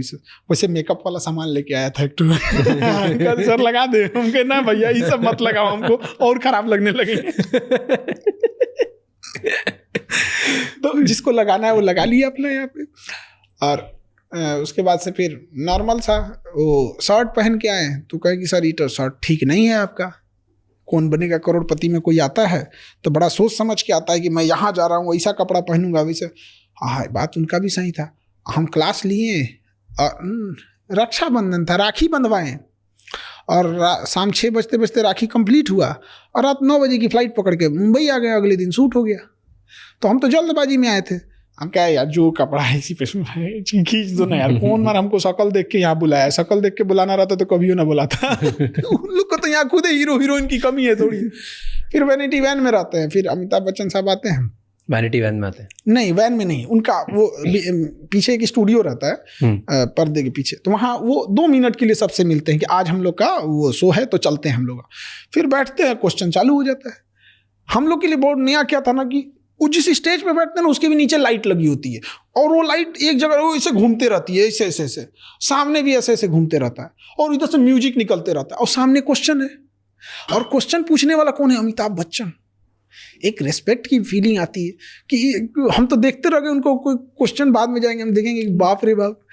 क्योंकि एक बार हमको याद है कि उनकी एक फिल्म देखने गए थे मर्द, तो हम लोग के घर टीवी नहीं थी, तो दूर गए थे लोग देखने के लिए, तो रात हो गया था आने के लिए। तो जब लौट के आए ना तो घर दरवाजे पे सब लोग इंतजार कर रहे थे अपना अपना सामान लेके पीटने के लिए, कोई झाड़ू, कोई चप्पल, जिसको जो मिला धो दिया। मेरी बुआ मजाक करने के लिए पूछी, और जाएगा फिल्म देखने, और जाएगा, अब मजा आ रहा है ना, पिटाया है ना। तो हमको गुस्सा लगा, हम कहे मर्द को दर्द नहीं होता है, फिर पिटाया। उन्हीं का फिल्म था ना, मर्द भी फिर पिटाए थे। तो अमिताभ बच्चन थे सामने, तो लगता है भाई कौन है। और हमको सबसे बड़ा क्या डर लग रहा था, हम हैं टीचर, और सबसे ज्यादा अगर कोई किसी का टांग खींचता है ना तो एक टीचर दूसरे टीचर का टांग खींचता है, ये सबसे उटपटांग चीज है। देखिए कभी किसी टीचर का यूनियन आप नहीं देखिएगा, उसको सबसे ज्यादा टांग खींचेगा, एक दूसरे की बुराई, उसको क्या आता है, अरे भाई पढ़ाना यार। एक टीचर को क्या होना चाहिए कि आप कितने कम फीस में पढ़ाए, बात इस पे होनी चाहिए, कितना बेहतर ढंग से समझाए, बात इस पे होनी चाहिए, आपका क्वेश्चन कितना एग्जाम में होना चाहिए, आ गया खत्म। 3 चीज के बाद आपको क्या मतलब बनता है। तो हम गए, हमको इस बात का टेंशन था कि अगर एक को क्वेश्चन छूटा तो हमारे ही लोग, टीचिंग के लोग क्लास में कहेंगे एक मास्टर गए थे केबीसी में, और हमको डर किस बात का था कि फिल्म से क्वेश्चन ना पूछ दे, क्योंकि हमें फिल्म के बारे में कोई आइडिया नहीं है, बहुत उटपटांगे यहाँ पे। तो वहाँ पे तो हम बैठे थे, फिल्म सिटी में तो खाली इधर ही उधर रहते हैं लोग यहाँ पे। तो एक कोई लेडीज थी, तो हमसे पूछने लगी कि सर ये ऐसे, हल्का बातचीत हो गया। तो हम पूछे आप क्या करती हैं, तो हमारे टीम वाला एक बोला क्या करते हैं, वो हीरोइन है। वो हम कहे तो गड़बड़ हो गया हमको क्या पता यार, हम फिल्म नहीं देखते हैं। हमको बहुत खराब लगा, सॉरी मैडम। कौन थे? आपको हीरोइन थी। अच्छा। अब फिल्म सिटी में तो खाली हीरोइन ही रहते हैं, उसमें बाकी लोग रहता कौन है। हम नहीं देखते हैं फिल्म, हमको ना मोबाइल और हीरोइन एक के जैसा लगती है सब। अब तो मोबाइल सब एक ही डिजाइन का आ गया है, कोई चेंजिंग ही नहीं रह गया। पहले बटन वाला था तो समझ में आता था ये दूसरा मोबाइल, ये दूसरा मोबाइल है, एक ही जैसा लगता है। तो फिर वही डर इसी बात का था कि फिल्म से क्वेश्चन ना पूछ दे। फिल्म से नहीं आया, दड़दड़ा दिए बाकी सब। पढ़ने से आप करोड़पति बन गए रियल लाइफ में? रियल लाइफ में मतलब पैसे से? हाँ। देखिए अमीर इंसान का हम एक परिभाषा बताते हैं, जिसके बगल में बैठे गरीब को एहसास ना हो कि वो गरीब है। हमारे बगल में कि गरीब को कोई दिक्कत नहीं हो गया कभी भी कोई चीज़। अब थोड़ा सा भीड़ भाड़ इतना हो जाता है ना, हम तो खुद चाहते हैं, हमको सबसे अच्छी लगती है मोटरसाइकिल, कहीं भी घुस जाओ, ना जाम में फंसना ना किसी गली में। बट होता क्या ना कि अभी मोटरसाइकिल से जाएंगे तो कोई रोक लेगा, सर मेरा बेटा इंटर किया है, इसको क्या कराना चाहिए, इनको क्या कराना चाहिए। हम क्या बोलते बोलते फंस जाएंगे। मेरा एक बार फ्लाइट छूट गई थी इसी चक्कर में भगा कर धकेलते नहीं ना भाग सकते आप। तो सर ये क्या करे, 10th में कई लोग तो पूछते हैं मेरा बेटा अभी 5 में। हम कह रहे यार उसको तो 5 में है, तो आप अभी से क्या उसको डिस्टर्ब करें, अभी तो उसको उसकी खेलने कूदने की उम्र है, अभी तो स्कूल में जा रहा है, उसको उतना 5 घंटा 6 घंटा उसको रहने दीजिए यहाँ पे। तो थोड़ा सा हो जाता है। आप कपिल शर्मा में भी गए थे? हाँ। वहाँ का एक्सपीरियंस कैसा था? वो भी बहुत बड़े। कपिल शर्मा ना रियली मतलब वो ना कॉमेडियन टाइप के हाई है, उनके बातें में ही हंसी आती रहती मतलब 10 मिनट बात भी करेंगे तो बहुत हंसी आएगी। तो वो मिले फिर आपसे बिफोर शूट के? पहले मिलते हैं बाद में मिलते हैं, क्या था उधर एक्सपीरियंस कैसा था? हम शूट से पहले हमको लगता है 1-8 मिनट के लिए सब लोग मिलते हैं, ज्यादा के लिए नहीं, बस वो गेट टुगेदर के लिए, नमस्ते हाय हेलो कैसे हो गया। लेकिन अमिताभ बच्चन को हम देख के ना बोले, मतलब इंसान अपनी सफलता के मतलब दादा साहब फाल्के के बाद कोई फिल्म इंडस्ट्री में है तो वही है। इतना वहाँ पे वो जो झुक के सबको नमस्ते प्रणाम करना, ऐसे करना, क्या इंसान, ये बहुत बड़ी चीज होती है। यहाँ कोई 2-4 पैसा कमा लेता है तो अकड़ में उठता है, हमारा बोलेरो खरीद लेगा तो पूरा भर गाँव नचाएगा बोलेरो वो EMI पे। अब आप भी आज इतना बढ़िया काम कर रहे हो, इतने बच्चे आपको देखते हैं, इंस्पिरेशन मांगते हैं, और बहुत आपने अचीव किया लाइफ। आपको कोई कैसे याद रखे? हम बस ये चाहते हैं कि एक कोई असहाय, जैसे अभी स्टूडेंट्स की बात करते हैं, किसान और स्टूडेंट्स, हमको ऐसा लगता है कि उनको जब मुसीबत पड़े ना तो आज भी वो याद रखते हैं ना कि अगर हमारी पढ़ाई छूट रही है ना तो एक इंसान है जो हमारी पढ़ाई नहीं छूटने देगा। अभी एक खुशबू नाम की लड़की थी, हम आपको अभी 3 दिन पहले की बात बताते हैं। वो 10th एग्जाम में वो एक ऐसे गांव में नदी की उस पार रहती थी, तो जाने के लिए पुल भी नहीं था, तो नाव से जाना पड़ता था। बाढ़ आ जाएगी तो नाव से भी नहीं जा सकते, उधर एक भी हॉस्पिटल भी नहीं है, बीमार पड़ गए तो रात भर इंतजार करो नहीं तो मर जाओ। और वो 10th में जब 10th का एग्जाम दे रही थी तो अपने मम्मी से कही थी कि हमको इंटर में साइंस रखना है सो दैट कि हम डॉक्टर बन सके। तो उसकी मम्मी ने कहा कि साइंस में तो ज़्यादा पैसा लगेगा, तो बेचारी जिद करने लगी। तो कही ठीक है, तुम्हारा 400 नंबर आएगा ना तब हम तुमको साइंस दिलाएंगे। उस लड़की का 399 आया, 399। हद देखिए, उसके घर वालों ने उसे साइंस नहीं लेने दिया, उसका डॉक्टर बनने का सपना तोड़ दिया गया और उस लड़की को आर्ट्स दिला दिया गया। वो हिस्ट्री ज्योग्राफी पॉलिटी ले ली, उसके लिए पढ़ाई बोझ हो गया, रोने लगी। 1 साल तक उसकी पढ़ाई बोझ हो गई। एक मीडिया वाला उसके घर गया तो उसने कहे कि खान सर को मेरी बात बस ये पहुंचा दीजिएगा कि मेरा सपना है, हम क्या बनना चाहते हैं, कि हम साइंस लेना चाहते हैं, डॉक्टर बनना चाहते हैं। हमारे पास किसी ने भेज दिया डायरेक्ट, हमारे पास हमारी टीम ने हमको भेजा। हम कहे कि लड़की चाहे जहाँ भी रहती होगी पता करो, इसको लेके आओ यहाँ पे। वो आई, अब वो दोबारा 1 साल जो 11th कर लिए ना वो कैंसिल। अब वो दोबारा फिर 11th में एडमिशन हुआ, दोबारा वो साइंस ली। और शिक्षा मंत्री भी इसमें इन्वॉल्व हुए, उन्होंने भी स्कूल अलॉट करा दिया। हमारे पास आई कि हमें डॉक्टर बनना है, तो उसकी मम्मी कही हम मोबाइल नहीं रखने देंगे, क्योंकि गांव के लोगों में क्या है ना कि वो लड़कियों को बढ़ने ही नहीं देना चाहते हैं, बढ़ने ही नहीं देना चाहते। उसको बहाना है कि मोबाइल से बिगड़ेगी। इसका मतलब जब मोबाइल नहीं था तो लोग नहीं बिगड़ते थे। अरे गधा कहीं का। लेकिन क्या करेगी उसकी माँ, उनकी माता जी समाज को देख के कर रही है ना, कौन माँ नहीं चाहेगी मेरी डॉक्टर बने। हम कहे तो बड़ा दुविधा है, करेगी पढ़ेगी तब रखने देंगे, नहीं तो नहीं रखने देंगे। तो भाई उसमें क्या, अब दिन भर तो मोबाइल में नहीं देखते रहेंगे, अब हम क्या करें। तो हम उसको कहेंगे एक काम करो तुम लैपटॉप लो। तो कहेगी मेरे भाई के पास मोबाइल है लेकिन हमारे पास नहीं है, भाई ऑनलाइन क्लास करता है, उसका भाई मेरे से ऑनलाइन क्लास करता है। तो हम कहे ठीक है, अब तुम्हारा भाई लैपटॉप, तुम्हारे पास लैपटॉप रहेगा। तो कह रही कि भैया को बोल दीजिए कि ऐसा ना हो कि फिर बदल ले, कि लैपटॉप मोबाइल हमें दे दोगे, बदलोगे तो। अब वो लड़की दोबारा पढ़ रही। वो लड़की चाहती तो किसी को बुला सकती थी कि मेरा वीडियो आप मोदी जी तक पहुंचा दीजिए, मेरा वीडियो। हजारों लोग टीचर हैं, किसी तक जा सकते हो। किसको बोली थी? खान सर। और कही वो गरीबों को पढ़ाना चाहते हैं, गरीब इंसान को। आज वो पढ़ेगी, और उसको शर्त रखे है कि तुमसे इलाज कराने हम आएंगे, अब फीस नहीं देंगे। क्योंकि उसके लैपटॉप में हमने सारे क्लास डाल दिए, नीट के 11th NEET, 12th NEET, dropper NEET, जिसमें अच्छा लगे उसको वो सारे क्लास उसको ले दिए। और उसको हमने एक्सेसिबिलिटी 24/7 की एक्सेसिबिलिटी दे दी है कि उसको जब चाहे जो बात है आके कह सकती है, टेस्ट दे सकती है, उसे कोई नहीं रोकने वाला है यहाँ पे। अच्छा लगता है। अब जब ये डॉक्टर बनेंगे लोग तो आपको क्या लगता है, किसी मरीज से ये क्या कहेंगे कि तुम ब्लड जांच करा के आओ, आधा कमीशन मेरा। ऐसा कोई नहीं होगा। ये चीज अच्छा लगता है कि लोग इस वजह से याद करें। हमें जानने के लिए सब जानते हैं, लेकिन उम्मीद की नजर से कोई देखता है तो गरीब लोग देखते हैं। आज भी पटना में जो लोग आते हैं तो हॉस्पिटल में कहीं पे जब ब्लड नहीं मिलता है ना, तो हॉस्पिटल वाला चुपचाप बोलता है कि चल जाओ खान सर के पास, वो ब्लड दिला देंगे। और हम सैल्यूट करते हैं ऐसे गार्जियन को जिनके बच्चों को हम पढ़ाते हैं, क्या संस्कार सिखा के भेजा।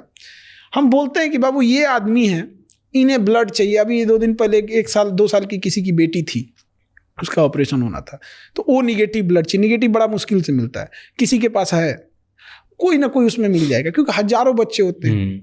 और दिखा देंगे ना, हम उसे जान रहे हैं ना वो उसे जान रहा है। मेरे कहने पर उस बच्चे की माँ बाप को हम कहते हैं कभी इनके माँ बाप मिले तो हम दंडवत प्रणाम करें जमीन पे लेट के, भाई क्या संस्कार सिखाए। आज मतलब कि दुनिया में कोई किसी को ब्लड नहीं देता है, मेरे कहने पर वो जाके उसको ब्लड दे जाते हैं। तो ये चीज़ बहुत अच्छा लगता है कि क्या ही बताया जाए, ना हम जान रहे हैं ना कुछ। गजब लगता है। एक बहुत बूढ़े आदमी थे वहाँ पे, उनका मतलब 7-8 यूनिट ब्लड चाहिए था। कहाँ से लाएंगे? तो उनको जब दिलाए तो एकदम बूढ़े थे, झुक नहीं पा रहे थे, तो झुके अब लगे मतलब पैर पकड़ने के। हम क्या, अरे महाराज हमको नरक में भेजिएगा आप, यहाँ पे मेरा फर्ज बनता है, यहाँ हम लोग हैं, यहाँ जरूरत ना पड़े किसी को हॉस्पिटल में। लेकिन ऐसा भी नहीं है। इसीलिए कहते हैं कि आप बिहार आइएगा ना तो बिहार से आपको प्रेम हो जाएगा एकदम। वो जमीन का टुकड़ा नहीं, एक लगाव है। बुद्ध की धरती है। हमें युद्ध से पहले बुद्ध सिखाया गया, लेकिन परिस्थितियों ने ऐसा हमें तोड़ दिया, सिस्टम ने ऐसा हमें निचोड़ दिया, किसी ने हमारी सुनवाई ही नहीं की कि हमने बुद्ध छोड़ के युद्ध अपनाना पड़ा। चलो perfect sir, thank you so much. Thank you, बहुत अच्छा लगा आपसे बात करके। हाँ बहुत अच्छा लगा, बहुत ज्यादा देर बात कर ली हम लोग। तो बढ़िया है ना, आपका फर्स्ट पॉडकास्ट था, यादगार रहना चाहिए। वही हम कह रहे थे, बड़ा मतलब स्पेसियस लग रहा है ये, बड़ा मतलब वो कंफर्टेबल टाइप का लग रहा है। सर कैसे हो सर आप? बढ़िया, बहुत बढ़िया सर, बहुत अच्छा लगा आपको देख के। मैं भी आई थिंक ये मेरा फर्स्ट पॉडकास्ट होगा। क्या बात कर रहे हैं? हाँ अरे सर, अब प्रेशर डाल दिया आपने मुझ पे। और हमारा तो अपना YouTube चैनल के लिए कोई एडिटर ही नहीं, हम खुद ही एडिट मार के कर देते हैं। सच में? आज भी खुद ही निकालते डाल। हम लोग की वीडियो में रहता क्या, जय हिंद बोलेंगे, सारा बात बताएंगे, अगले क्लास में मिलेंगे, जय हिंद, खत्म। उसमें एडिट क्या करना है? इंटरनेट का पेनिट्रेशन हर जगह है, लोग हर चीज देख रहे हैं। पाकिस्तान वाले वो सब इंटरनेट पे किस चीज पे आ गए हैं सब। वो क्या सर्च करके पाकिस्तान वाले आगे गए थे इंटरनेट पे, सबको पता है। वो गधों को इंटरनेट दिया गया, पढ़ाई लिखाई सर्च कर, तू सर्च करेगा तो कुछ और। थैंक यू सो मच ये एपिसोड एंड तक देखने के लिए। अब आपको 3 चीजें करनी है। सबसे पहले इस चैनल को सब्सक्राइब कर लो, क्योंकि जितना आप सब्सक्राइब करोगे उतने ही बेहतर और वैल्यूएबल गेस्ट हम ला पाएंगे आपके लिए। नंबर 2, मुझे कमेंट्स में बताओ इस एपिसोड में आपको क्या अच्छा लगा और क्या गंदा लगा, ताकि हम वो मिस्टेक्स रिपीट ना कर पाए। एंड कौन से ऐसे गेस्ट हैं जो आप देखना चाहते हो वापस हमारे पॉडकास्ट पे, ताकि हम उन्हें लेके आएँ और आपको ज़्यादा से ज़्यादा वैल्यू दे पाएँ। एंड नंबर 3, ये एपिसोड किसी एक इंसान के साथ ज़रूर शेयर करना, क्योंकि one conversation can change someone's life. I'll see you next time. Until then, keep figuring out.